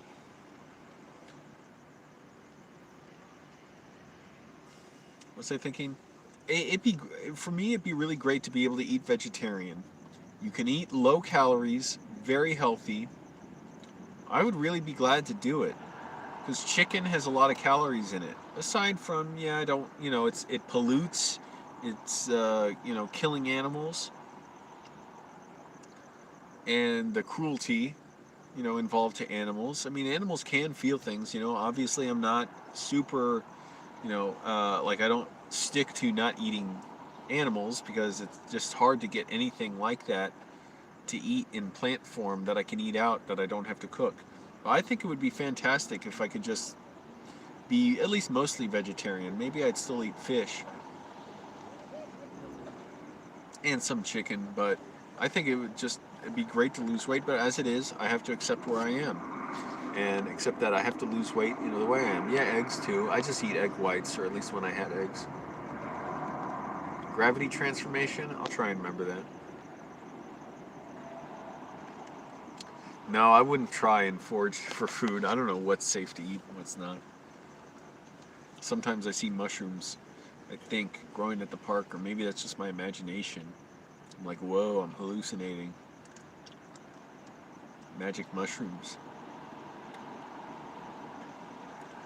But around LA, I mean, I don't really know what's there to eat.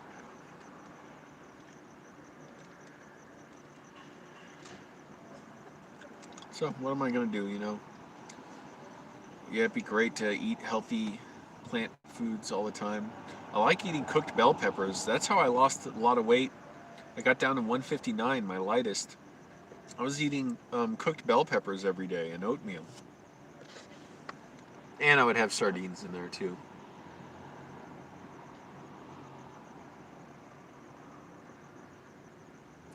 Yeah, cows are nice. I've met a cow or two before. When I was at the petting farm in Maryland that I took my mom to. I don't know if the cow was always just chilling way in the end of the fenced off area, but yeah, the cow seemed really nice.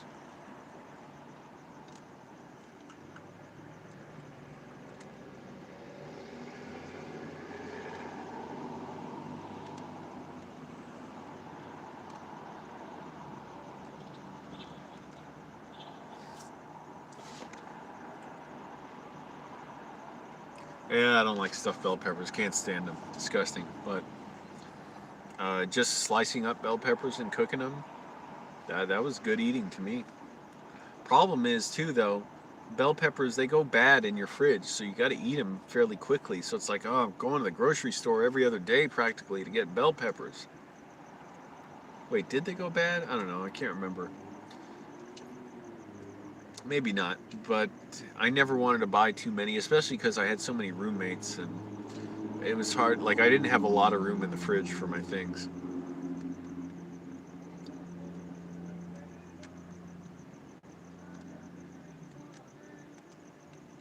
Yeah, bell peppers, okra is really good. Okra and tomato sauce.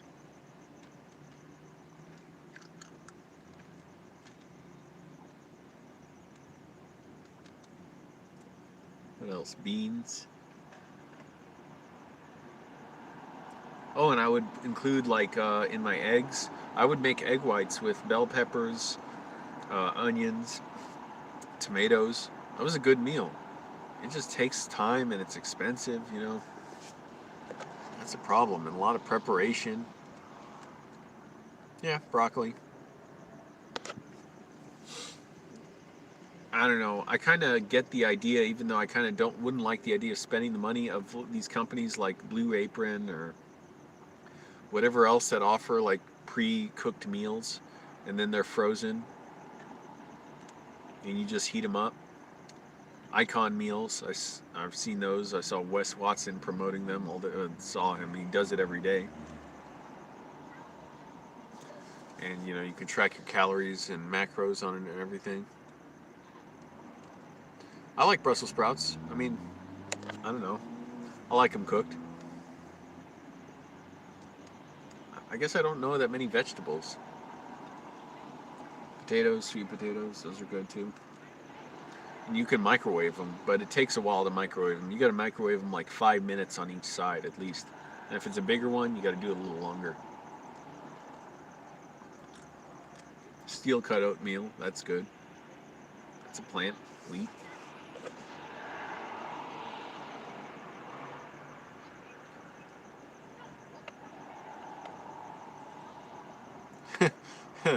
No, thank you. I'm not going to be eating pretzels. Don't eat corn, too much sugar. Good to know. I'll eat popcorn, like a little bag of it from the food bank. I think I ate the last bag of it there, though.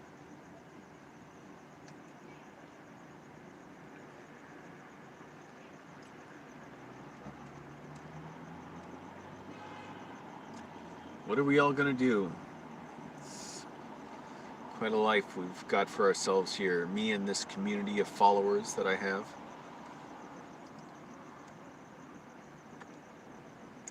I should write down what I want to get tomorrow from the store. Or put it on my phone. Oh, I'm using my phone for the live stream. Windex, phone charger.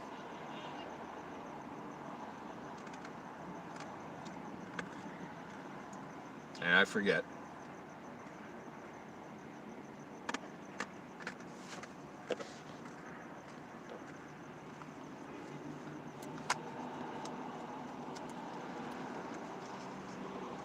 Yep, you're gonna watch me work for $17 an hour? Not quite that much, 16 an hour. And barely scrape by unless I log crazy overtime. Yeah, that's true. But look, I'll be glad to get overtime, so how can I complain? Like, in a way, I've been like the luckiest person, or not the luckiest, I don't say the luck, I've been the luckiest person, a little less emphasis on it, to not have to work a job for the last year and a half, and to just be able to go between film jobs and YouTube to survive. So, you know, that right there, that's gonna be in my mind while I'm working, is like I was already so lucky. And I'm sure I won't have to work this job the rest of my life. And maybe I could get promoted within the company and make more money that way, and try and maybe, you know, help the company change and get more for the employees. But at least if I could be there, and maybe I want to stand out, I want to do the best work of anyone, I want to be the most attentive, the one who's always taking overtime and extra shifts. I need the money so bad. And it's not just I need the money. I only need a little money to get by. I need money for things like, aside from life's expensive, okay? The car, insurance, cell phone bill, food, clothes, laundromat, whatever other things come up, is movie stuff.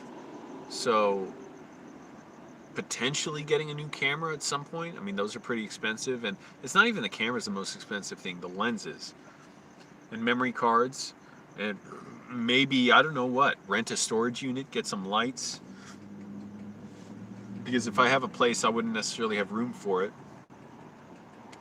and get other equipment like, oh, a new computer for editing videos, new editing software, all this stuff, taking screenwriting classes or coaching sessions from these screenwriting instructors.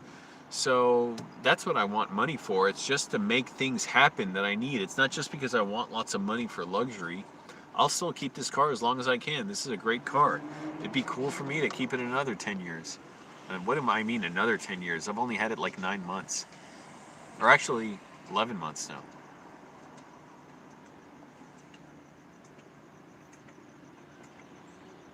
Hello, Chicken Chad, doing all right? I can't invest in anything. I don't have money to.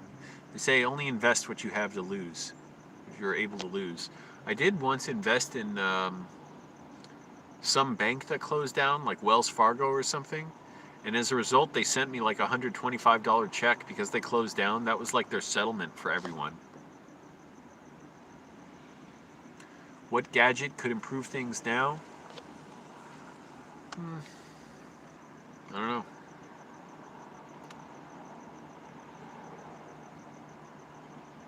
I mean, being able to charge my phone, that's a big thing. I guess a good solar-powered charger, but a lot of those, they say the solar charging option is only for emergencies because it charges so slow. It takes like 7 days to accumulate a full charge in the thing. So I'm like, that's not worth the money.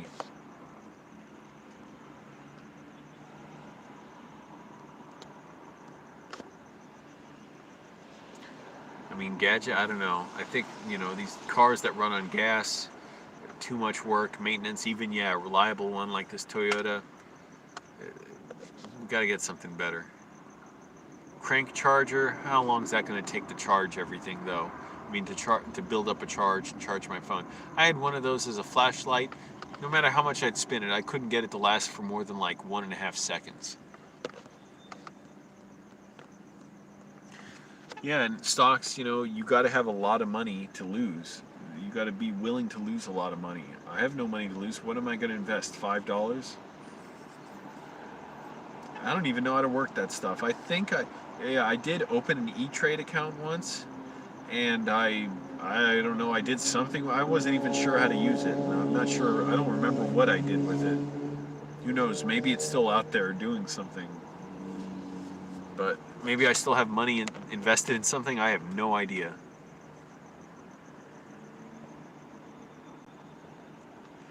Okay. Chicken Chad, I've warned against people talking like that, so that's your warning. I'm not interested in it. Yeah, invest in myself. So that's what I'm doing. That's why I exercise, I write, I get up early. I try and not stress myself out too hard because there's a lot of reasons to be stressed, but it's important not to do it to myself worse than circumstances dictate. By the way, 20 people here and 23 likes. Click like, everyone. Helps the video out and helps me survive, because probably a lot of people who clicked like, they're not here now. So now we could get a whole bunch. Let's get 40 likes. I haven't even been doing burpees lately because my jeans are so torn up. And it's been kind of cold out. But also it's kind of better for me to just do sets of push-ups, back workouts, and squats, but just do them like in supersets. So like move from one to the other, to the other, and to the other, and start taking little breaks as I get more and more worn out. I almost think that's a better workout than burpees for me right now. I don't know. Because burpees, like, you can't get that many push-ups in because you're combining it with the squat each time. Or I would do 2 or 3 push-ups for each jumping squat. But I like now, lately, because it's so cold, I don't like doing all that movement and exposing my skin to the cold temperature. So I'll just go from lots of push-ups, and I like it. And the back workout on the chain link fence, where I just pull myself forward like a rowing motion, and then do squats. And it gets my heart rate up too, and that's good. I want to keep my heart rate up at least. And by 15, 20 minutes, man, I am wiped out. So that shows me it's a good workout. Whereas before I could do burpees for like 45 minutes. So it probably wasn't as intense a workout. Even though, yeah, it did wind me in a way, but I gotta vary up my workout, so that's good. By the way, phone hasn't cut out the whole stream. How incredible is that? Yeah, I don't understand anything about how to mitigate risk, so what do I know? I invested in Wells Fargo and they went out of business.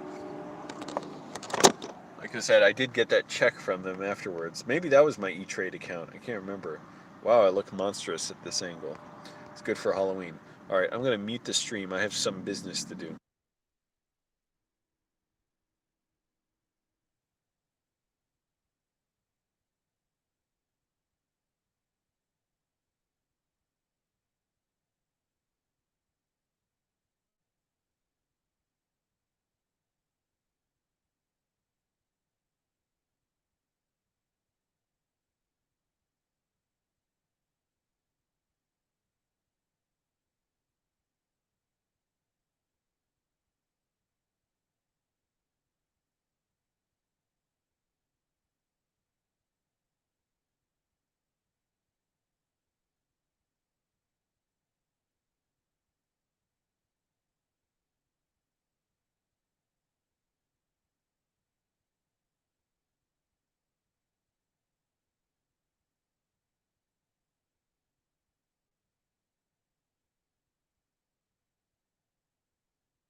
Time's at 8:14. Already it's like kind of late for me. I don't even know what time I have to be at this thing tomorrow. What time do I have to get the U-Haul? They're supposed to tell me. Oh well, I'll probably be up in time, because I doubt the place I'm picking stuff up is open before 6 in the morning. I know it's not.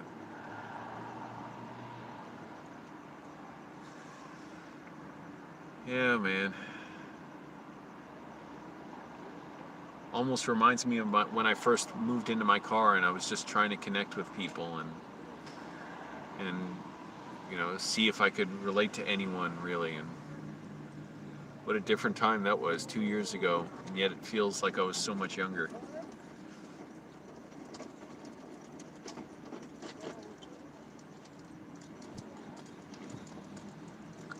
But really, biggest thing, in a way, the biggest thing for me, I wish just my dissociative disorder was gone and I could just enjoy listening to funny stuff when I'm falling asleep on my phone. That's it. It's terrible when I listen to stuff and it can't get through to me because it's like I'm dissociating.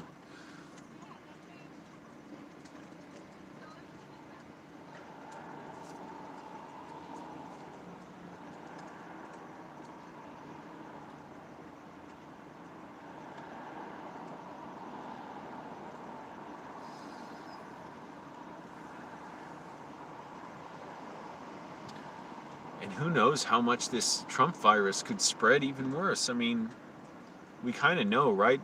We're in denial about it because it's going to make us, all panic. But I remember what they said. It's like 80 to 90% of the country could end up getting it.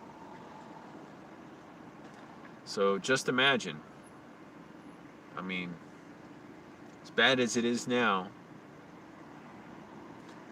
I don't want to think about it. It's going to make me dissociate. It's just, I can't do it. It's stupid to think about it. Do I notice a mindset change in myself? No, I don't. Do I watch Jordan Peterson? No, I don't watch that bimbo. Yeah, right. Yeah, who's ignorant enough to think that? Well, a lot of people. But it's unfortunate that anyone would think that. It's like, why not just take the precautions? But yeah, like it or not, a ton of people are going to end up getting it. And already it seems like in France and Germany, they're having big resurgences of it because they're getting tired of the shutdown provisions. At least Germany, they're kind of smart, even though, yeah, they're having a recurrent, like another wave. I heard Germany is paying small businesses 75% of what they made last year so they can keep running. We don't bother doing stuff like that here.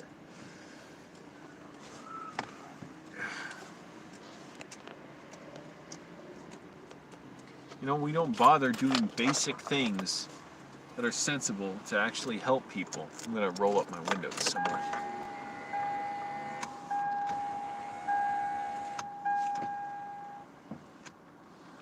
I don't know, do you mind if I just talk in the dark? Because I'm going to lie down.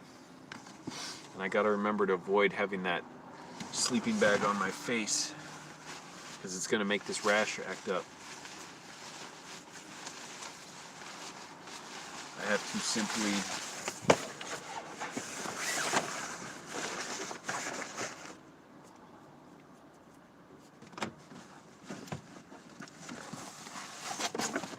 put a blanket over my face.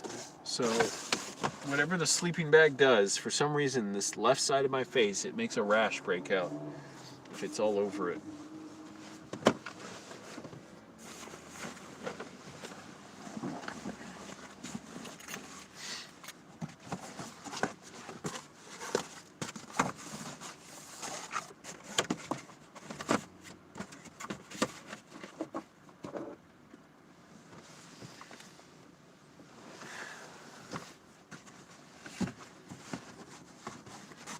It's all a little overwhelming, isn't it?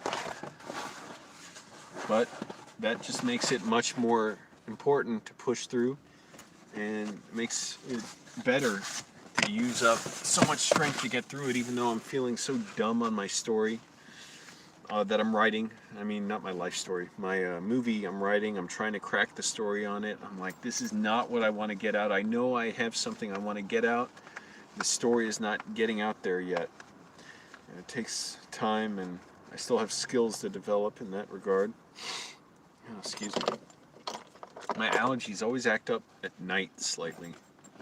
It's never too bad, so as long as it doesn't get too bad, that's fine, but we'll see. Last winter, oh, it was hell. That was torture. And worse, if I'm sneezing in stores, everyone's going to think I have the Trump virus. So I definitely don't want that. They're going to turn me away. They're going to be like, no, you can't be here.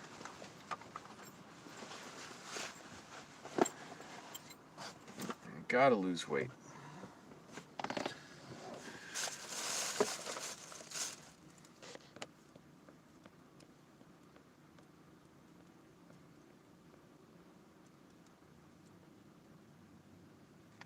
Yeah, I know. People gotta wear masks. I mean, that's a basic step of it. Of course, there's a lot of other things that could be done to help out, like monthly stipends to everybody, but yeah, I don't watch that bimbo Jordan Peterson. I think he's terrible.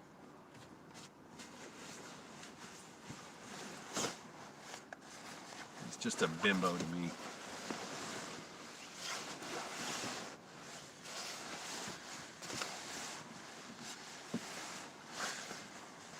And even though it can be a struggle sometimes, struggling kind of makes it better. The fact that I am struggling, I'm not being like the next schmoll and just lying down and doing nothing and sleeping in and overeating. Not that I'm trying to hate on people for eating. I understand, you know, it's like, it's a tough thing to crack. Obviously, I'm struggling with it. But I'm not like giving up or giving in to anything. It's like tomorrow, as painful as it is, I still want to get up early and exercise, even though it's kind of upsetting to think about. And it's like, man, what's it going to take? And how much is in my way? But one thing I learned is the obstacles are the way. I wouldn't have written this screenplay if it wasn't for the pandemic happening and being in my car and moving to LA. Not that I'm glad about the pandemic, but I had to make the most of it. Ooh, it's already a little hot, a little warm in here. Always put my water bottles for showering in the sleeping bag with me, so my body heat warms them up. Oh boy.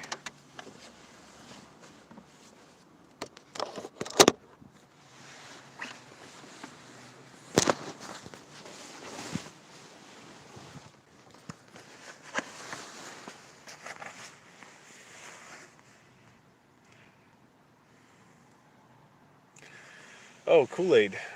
Shower was all right. It was a little cold, but it wasn't a problem. Because as long as it's still in the 50s, it's not that bad, especially if it's not windy. If it's not windy, it's like, it's more mental. It's more, what's worse than the shower is the fear of getting out of my sleeping bag in the morning and getting out and showering. That was much more intimidating than just doing it. And what I have to do when I shower is just make it fun. Like, in my head, really, whoa, bright light just came on over here. Somebody's got their headlights on behind me. Is just make it fun. And you're so off the grid like Emerson. Well, I'm not really off the grid, am I? And I don't know who Emerson is. Emerson Lagasse? Emerson Lagasse? But I totally forget what I was talking about. Oh, the shower. It was fine because, like I said, I just decide, okay, I'm going to have fun with it. Like, I just have to enjoy it and keep working.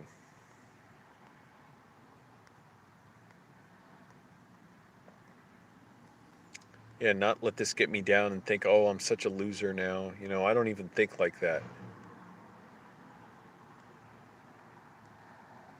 Yeah, I'm not interested in that bimbo, Jordan Peterson. He's just a bimbo the clown, if you ask me. I don't, I wouldn't even want to enjoy his stuff. I don't like him. Oh, wait, Ralph Waldo Emerson? Yes, I'm familiar with him. He's a mimbo, a male bimbo. No, I'm not referring bimbo the way they call women bimbos. I'm referring to Bimbo the clown. He was a character. I don't know much about him other than his name, which I think is good. What's his name? Dildo the clown and Bimbo the clown. Or what's the other one that everyone knows? Bozo the clown.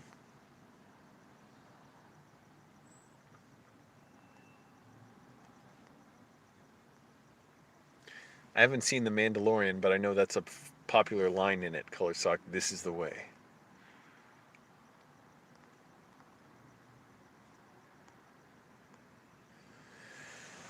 But yeah, so I have to relish the challenge as doing even more than the next person. See, it's so comfortable to have this mask next to my face. I can't do it. I mean, mask? What am I talking about?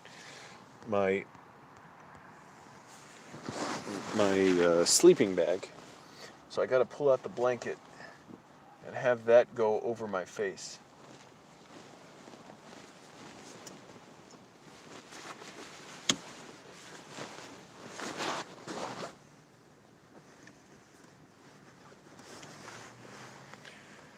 No, I wouldn't be a taxi driver or an Uber. I don't want to deal with people, deal with customers. Also, how could I be an Uber? Look at my car. It's filled with my stuff. And it's too old to be an Uber. And I don't want to put the miles on it doing that. Driving all around horrible traffic conditions. Horrified at the idea of having a crash with a customer in the car.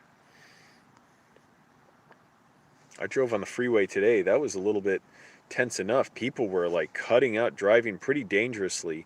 There were like three cars bumper to bumper going like 70 miles an hour with a big semi trailer behind them, and they were bumper to bumper because two of them were close, and then another car came in, and it was so like, I don't know how they had the nerve to do it. They fit in like the exact car length between the semi and the car in front of it. I'm like, holy crap, why would you do that? Any sudden braking of the car in front of you or accelerating of the semi-trailer would destroy you.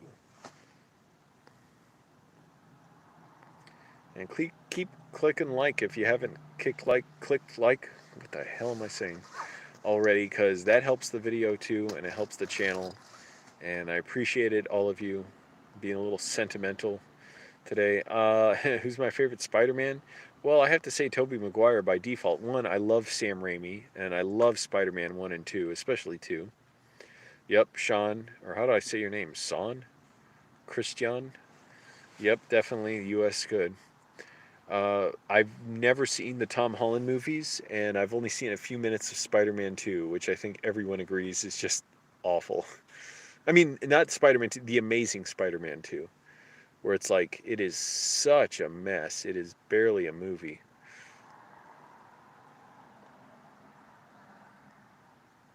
But here's the thing, I like Andrew Garfield a lot, so I think he can be all right as Spider-Man. It's just the script is not good. And Tom Holland, I've heard those movies are good. I don't know. I'm kind of missing out. How many Spider-Man movies has he done? 3, 4 now? I know one of them, it's like he wasn't like the star of it, but beats me. I don't know. Well, see, and I remember when, yeah, I would have liked Spider-Man 4 as well. I remember when Tobey Maguire was such an unusual choice to play Spider-Man. They say, oh, him from Cider House Rules? Was that the movie he was in? Um, like, oh, the nerdy guy? But he turned out to be fantastic for Peter Parker.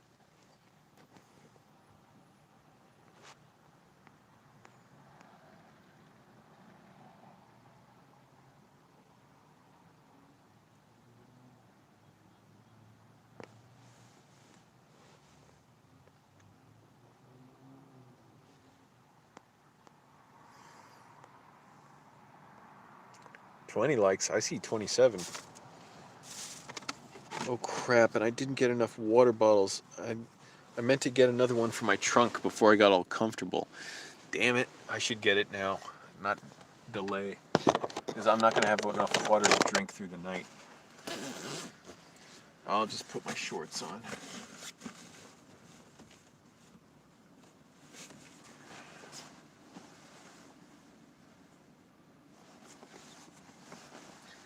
And see, these I wash every day wearing them.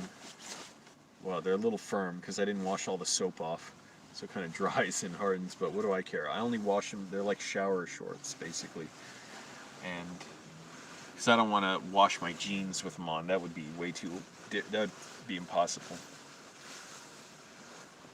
And just go to the trunk of my car and get a few bottles of water.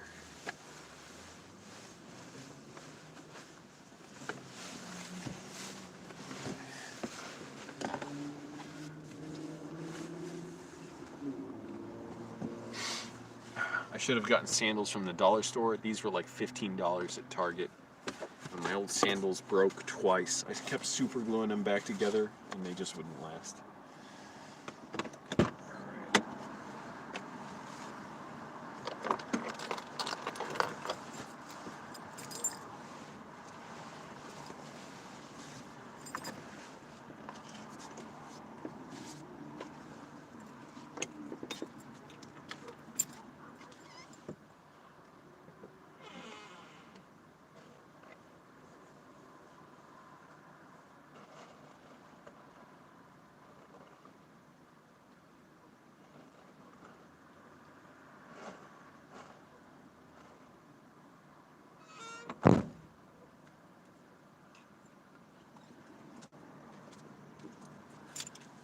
Looks like I gotta get more water tomorrow. I got enough to last a day or two, but I should go to the grocery store and get some more.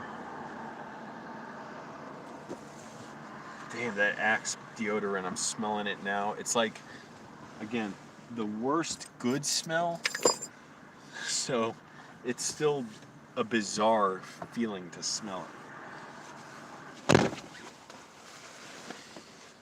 Utterly bizarre. What the hell?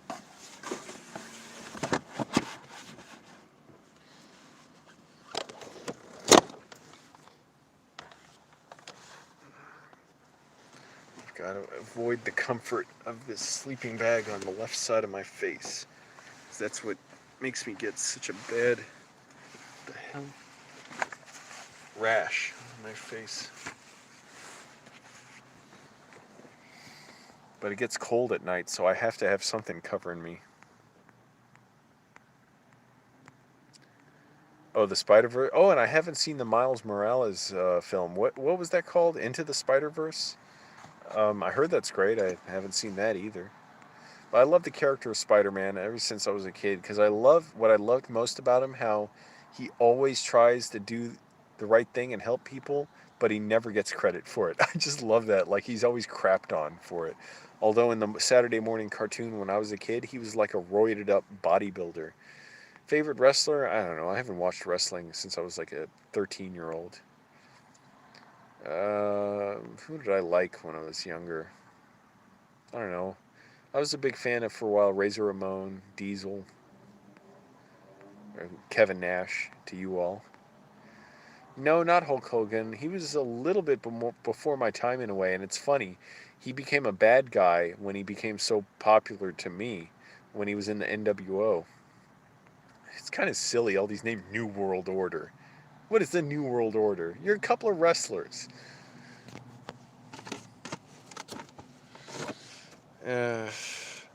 Bret Hart. I loved him. Yeah, I did love him and Owen Hart.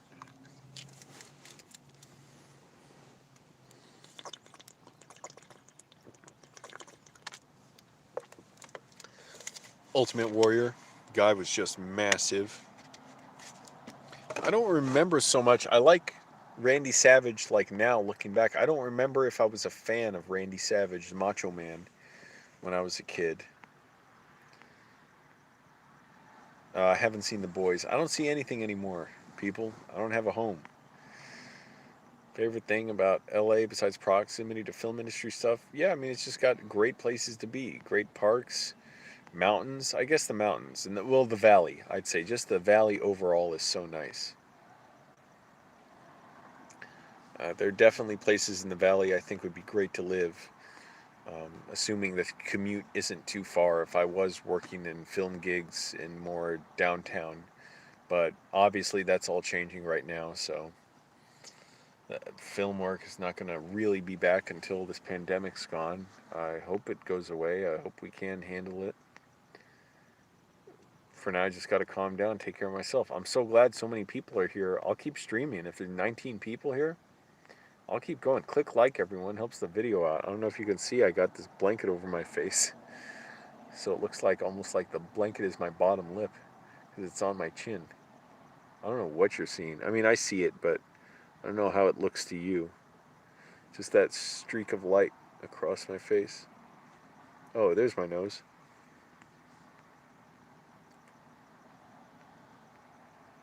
Can I like my own live stream? Not at least on the phone. I don't do that. Some people do. Some people click like on their own videos. I totally get it.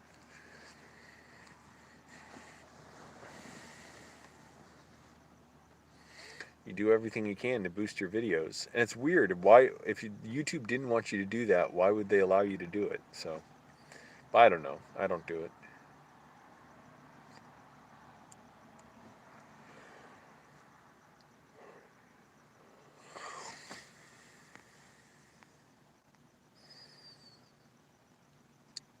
I like Tahunga a lot. Tahunga is a beautiful area, and places like even around here, you can have a home that's literally at the bottom of a small mountain, like not a massive mountain. So it's really cool. I'm not answering that, son. Who cares? High school I kept to myself.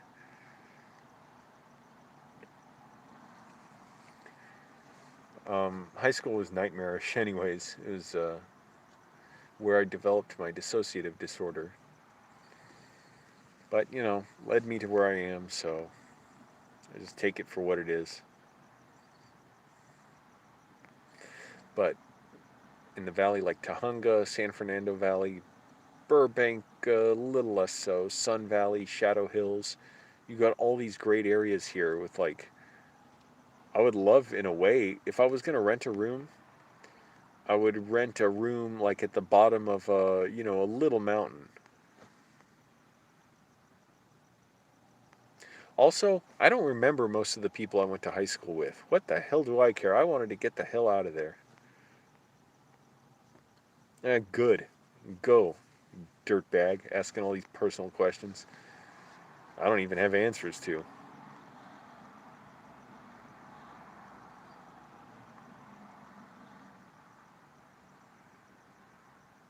I barely remember any teachers. I remember one algebra teacher who, he had the exterior of a hard ass, but he was kind of a nice guy. It's just he always went around like walked around and sort of talked like he was in the military or something, but he was actually nice with people. And I remember constantly nearly failing his courses. And like it was so weird. I would consistently fail all through the semester, or the quarter, I guess it was. How'd it go? Quarters in high school? And then at the end of the quarter on the final test, somehow I would just get like a near perfect score on that. And that's the only way I passed. So I don't know how that worked out. If it just took me a while to comprehend everything. But I would like consistently, like 40s, 30s, 50s. I remember one time in the bathroom, he's like, Angelo, I want you to know you did pretty well on your last test. I'm like, really? Oh, that's great. I thought, what the hell happened? Did I get a B or an A? And I got like a 57 on it. And he's like, see? He showed it to me a few days later. He's like, see, I think you did pretty well. Like I said, like the military demeanor, but he seemed kind of nice. And I was so disappointed because I'm like, oh, I did shit on it.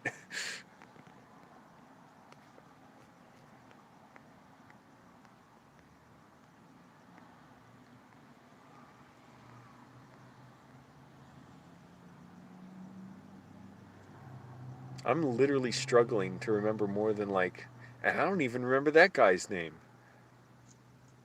I remember one teacher's name, freshman year of high school. Maybe two. I don't even remember what the classes were. My brain is shut. It chooses not to remember.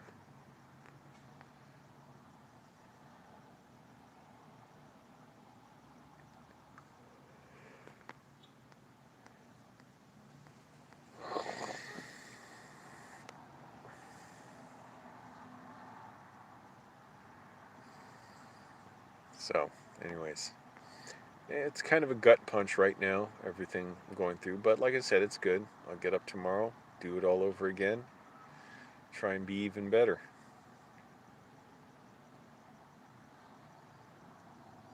And, you know,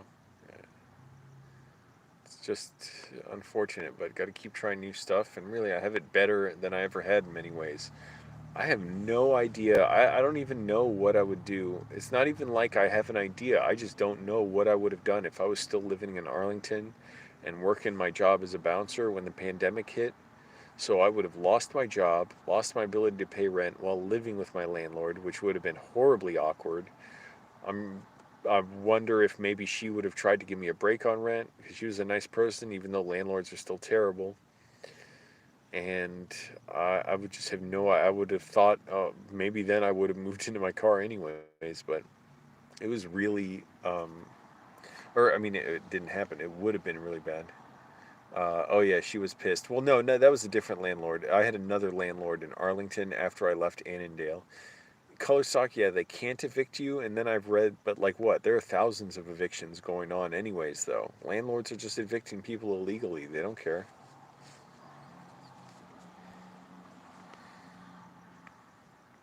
Yeah, that's true. They can't kick you out legally, but they're doing it anyways.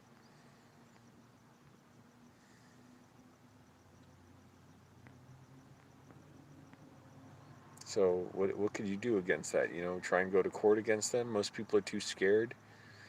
They know the landlord is more ruthless than they are and will bully them and harass them. And they don't have the money and they don't know the process, they don't know their rights.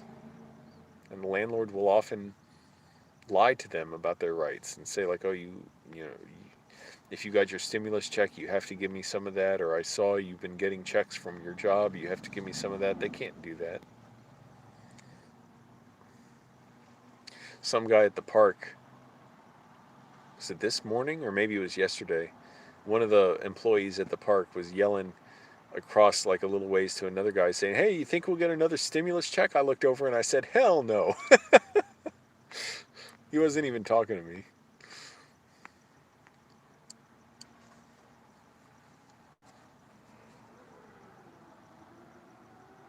That was good.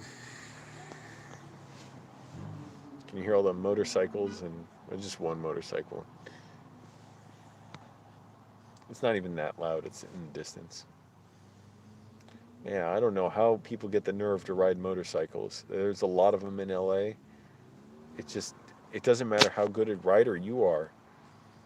You have to, I mean, everybody, traffic, I don't think it really wakes me up. No, sometimes people screaming does. People scream around here. They're out of their minds or drunk or high or arguing. But what was I thinking? I totally lost my train of thought. Restaurant workers turning to delivery work. Well, yeah, maybe. I mean, deliveries overall are up, it seems, because a lot of people don't want to go out. Oh, shit, motorcycle drivers or riders. You're not driving a motorcycle. Oh, I still got my shorts on. What the hell? All it takes is one bad driver to get you horribly, horribly maimed.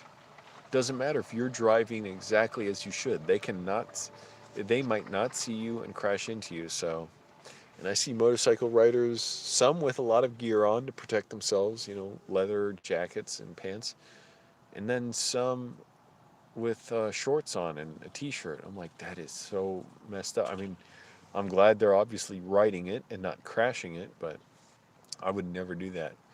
And it seems like a lot of work when you've got to get in all that gear. Like, how do you go anywhere?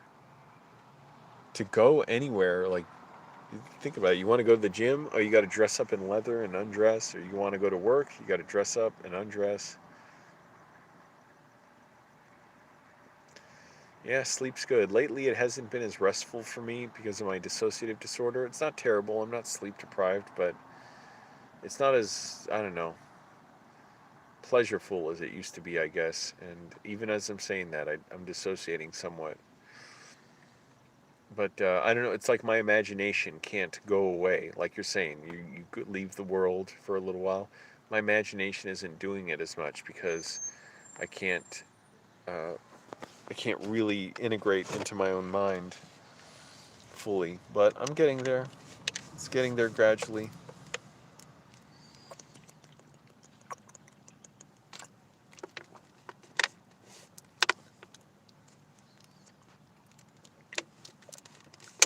And it just comes and goes. And it's also sort of because I'm staying so busy. It helps, I suppose, in a way. There will never be a time where sleep is as fun as it was when I was much younger, just because reality hadn't set in as much. I don't know. But then again, I'm not sure how fun it ever was. It always seems more fun looking back, doesn't it? When all you had to look forward to during the day was playing with toys and watching TV.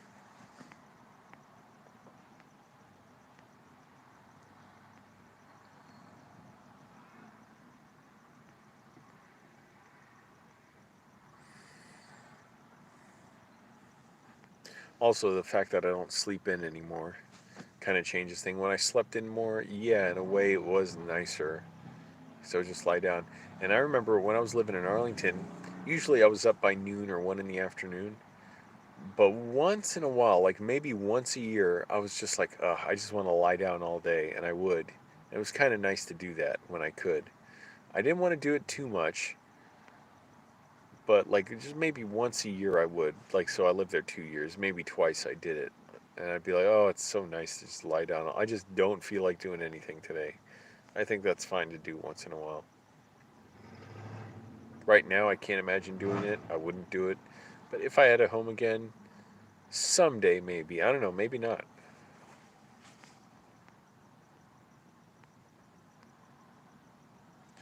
Still 14 people here. I guess I'll keep entertaining you as long as you're here. I'm trying to take off my shorts.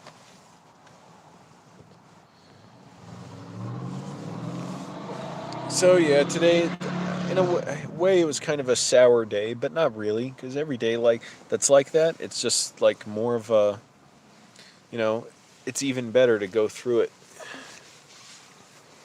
And it wasn't really a sour day for any big reason. It just, I don't know. things get me down a little bit, and the feelings of dissociation, that's a specific thing I can pin it to.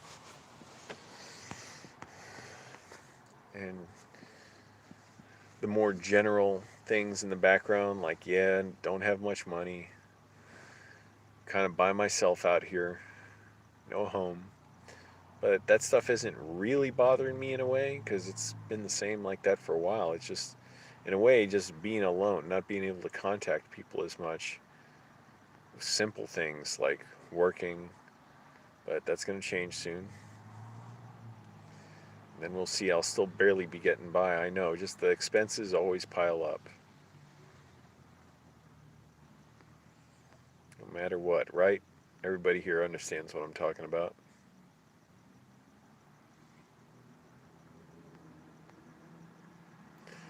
Yeah, I mean, work is that for everybody in a way. I mean, so many people, they become friends with their coworkers, that you have something in common with them. So many people, get into relationships with their coworkers. I had two coworkers well, first of all, a bunch of my coworkers dated each other at my old, the bar I worked at.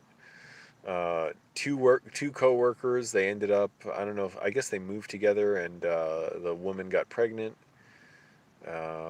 Two of my coworkers married customers. So that's how it is when you're around people all day, you get to know them, and especially at a bar where you're kind of big part of your job is being social. And me, just a dink in the corner, just standing around looking at everybody, checking IDs.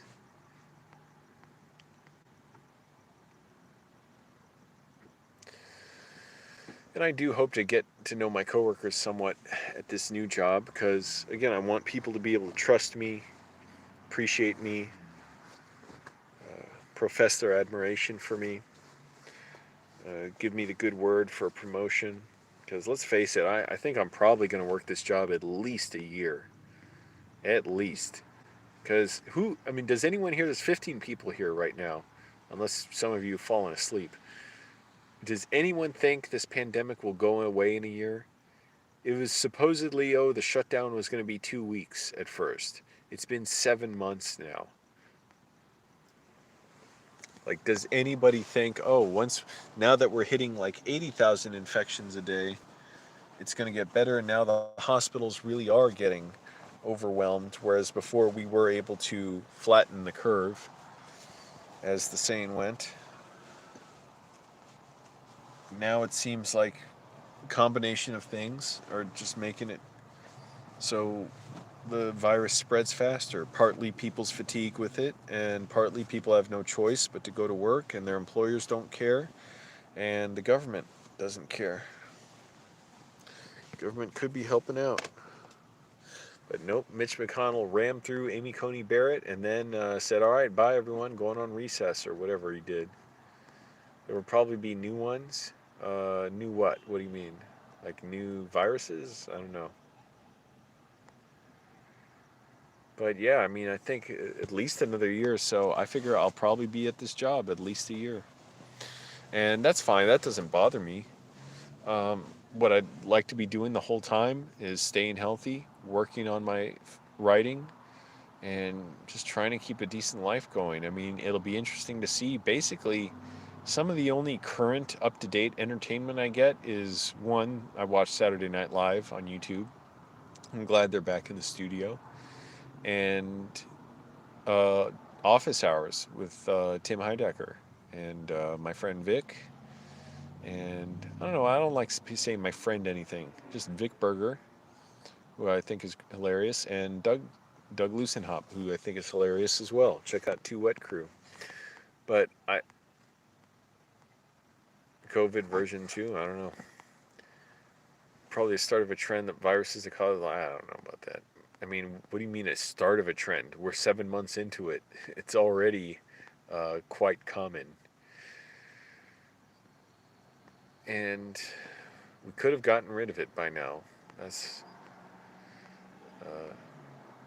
unfortunate thing. But I'm kind of curious to see like how do the entertainers I watch deal with it. How would all these movies that are supposed to come out like in another year and a half now, they've been pushed back even further. How are they like? Are they actually going to be able to come out then? I mean, James Bond. It's so bizarre to think like this movie's ready to go and it still can't come out and they pushed it so far back. Like, what if it's like another year after the date they finally set? And what else was there? I don't know. The Batman, but I know that's still shooting.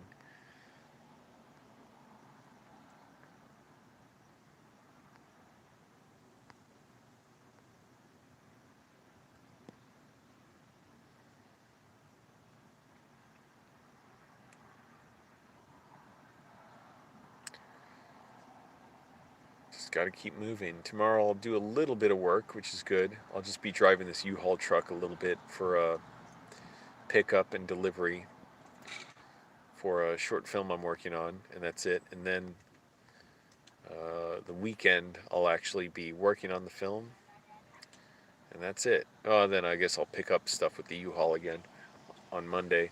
But later in the week, then I start my new job, and then no film shots. What the hell am I saying? I was gonna say no film shoots, but it almost I thought I was gonna say like J, like jutes or jots, shots. I don't know. But no film jobs for a while, which is fine. What the hell is on screen that's moving? It looks so weird with the what? What is this part here? That's my face? Wow. Hard to tell with the light the way it is. I was like, is the side of my face moving like a mouth? Let me get the light on and see. Oh, okay. There's me. But no film shoots for. I guess I was getting a little bit down about that too. The fact that I'll be on no film shoots for a good while. If I have this job, I'm not trying to take days off or anything. I just want to work and make money and get promoted. I need the money. And then maybe see what my options are. I don't know. Hopefully, after a year, I'd have screenplays written, um, or more screenplays written, and rewrite one of my screenplays. I don't know if I'd have enough to start submitting them places yet. Maybe not, especially if I'm working a lot. But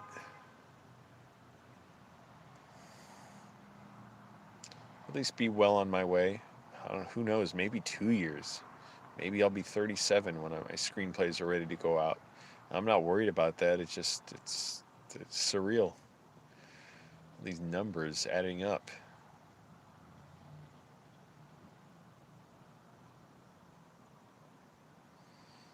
How do you deal with it, you know? Oh, shit.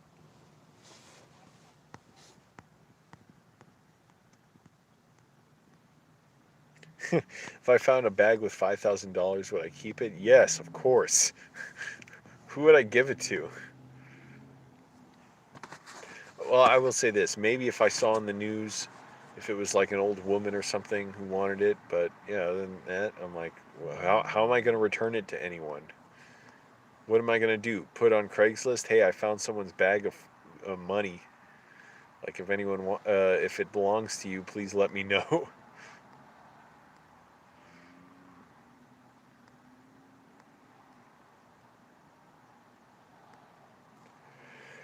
Yeah, of course. Just take it.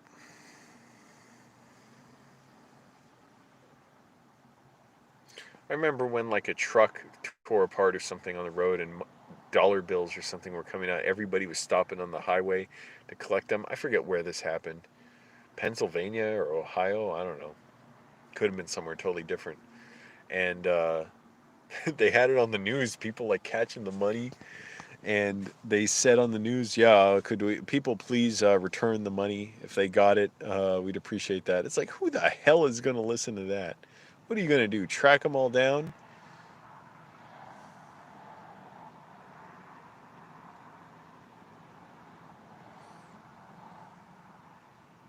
Please return the free money you found on the street. It's like, yeah, you can request it. I'm sure they didn't even expect anyone bring it back. They're just like, yeah, we got to say this.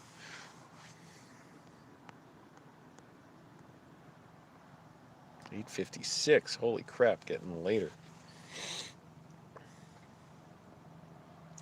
We really should. I don't know. I feel like between me and my viewers here, we should be forming some type of collective or union or communist function.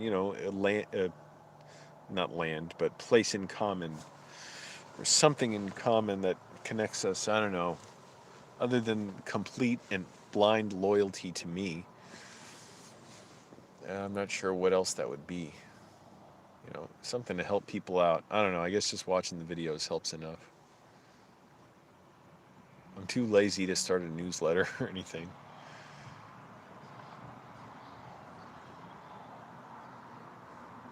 Click like if you haven't.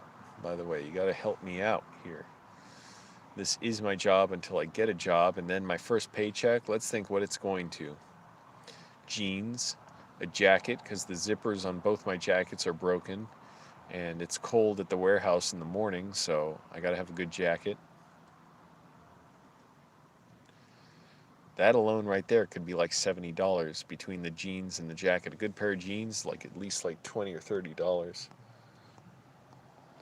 Yeah, that's true. Sure, I guess you gotta be in the union. Yeah, I mean you gotta have a lot of people in them.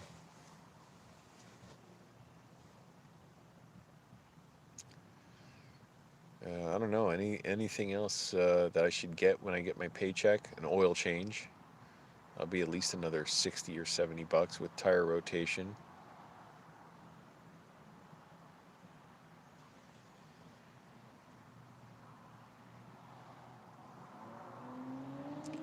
And I'm reluctant to spend a lot of money on food, but I don't know. I could get some healthy meals out, but that costs money. It's like, how worth it is it? As opposed to just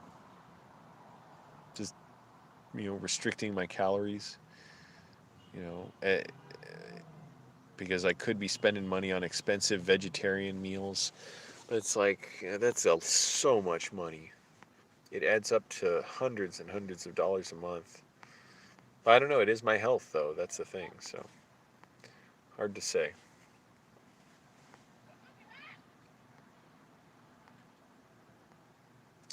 That's not that cheap to cook with a camping stove, and it takes a lot of time. But here's the thing: if I do live in a place, so there goes a lot of other money. If I do live somewhere, I might be able to cook. It depends on the housing situation. It depends how many people are there. First of all, if there's a bunch of people there, I may not get much time in the kitchen, and I'm not even trying to fight over it. That's the least of my concerns right now. Is fighting with roommates, least of my interests, I should say, because I hate roommates. So I'd rather just be out of everyone's way.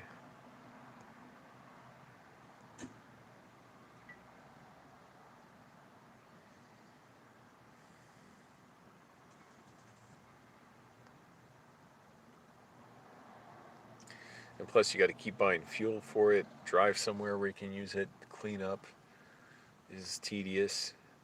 You got to get food right when, like, I'd have to get the food right when I'm going to cook it because I can't refrigerate it.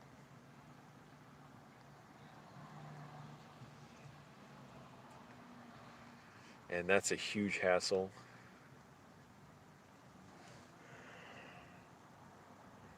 Excuse me.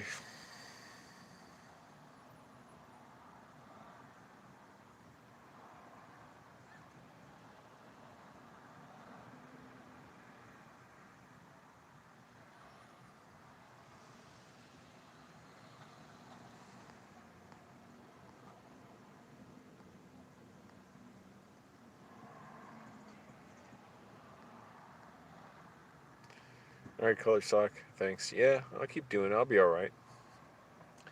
I'm sure I'll feel better tomorrow just going to get that U-Haul and doing a little something. Also, I get a free lunch tomorrow. So that's great. That helps. I didn't even eat a lunch today. Courage the Cowardly Dog show is on tonight. All I had to eat today, I'll run through it: oatmeal in the morning with protein powder. I think I had a banana. I don't know where my banana went. But I had an apple, a little pouch of tuna, herring, a Kind bar with almonds and cranberry raisins, or cranberries, I should say. And then this afternoon, I had a little tiny bag of almonds, like 20 almonds, like 2 spoonfuls of peanut butter, and a little more oatmeal with protein powder in it and hemp powder. But that was good. It's good. I just want to be conscientious of what I eat and save money too. So I didn't spend any money on food today. I had everything. Tomorrow I should go and get some more stuff though. Office hours was funny today with Tim Heidecker. He was wearing a parakeet suit, a parakeet outfit. Vic was the Cookie Monster. Doug was Chewbacca. But Vic got so overheated in his Cookie Monster outfit, he changed into Chubby Checker.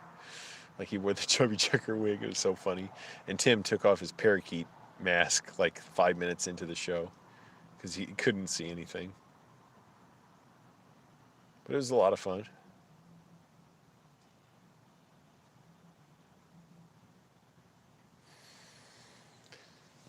Well, going. I thought for sure I'd do an hour show tonight. Now it's been 2 hours and 42 minutes. Anything else I haven't addressed yet that I should get to? Because as the chosen one, I'm deciding I'm going to sleep soon.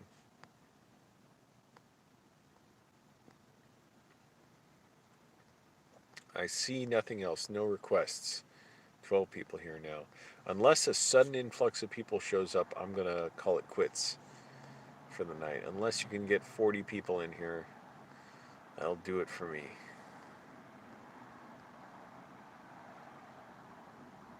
I can feel it in my legs. I'm getting sleepy. All right, I'm going to go then. But thanks for watching, everyone. Yeah, just got to keep going, doing stuff, and losing weight. That's a big thing for me. I don't know. I shouldn't complain about it because, it's on me anytime I gain weight. But I know working this job will help. I'll be able to afford better food, and I'll be physically moving all day, or I don't know, 8 hours a day. All right.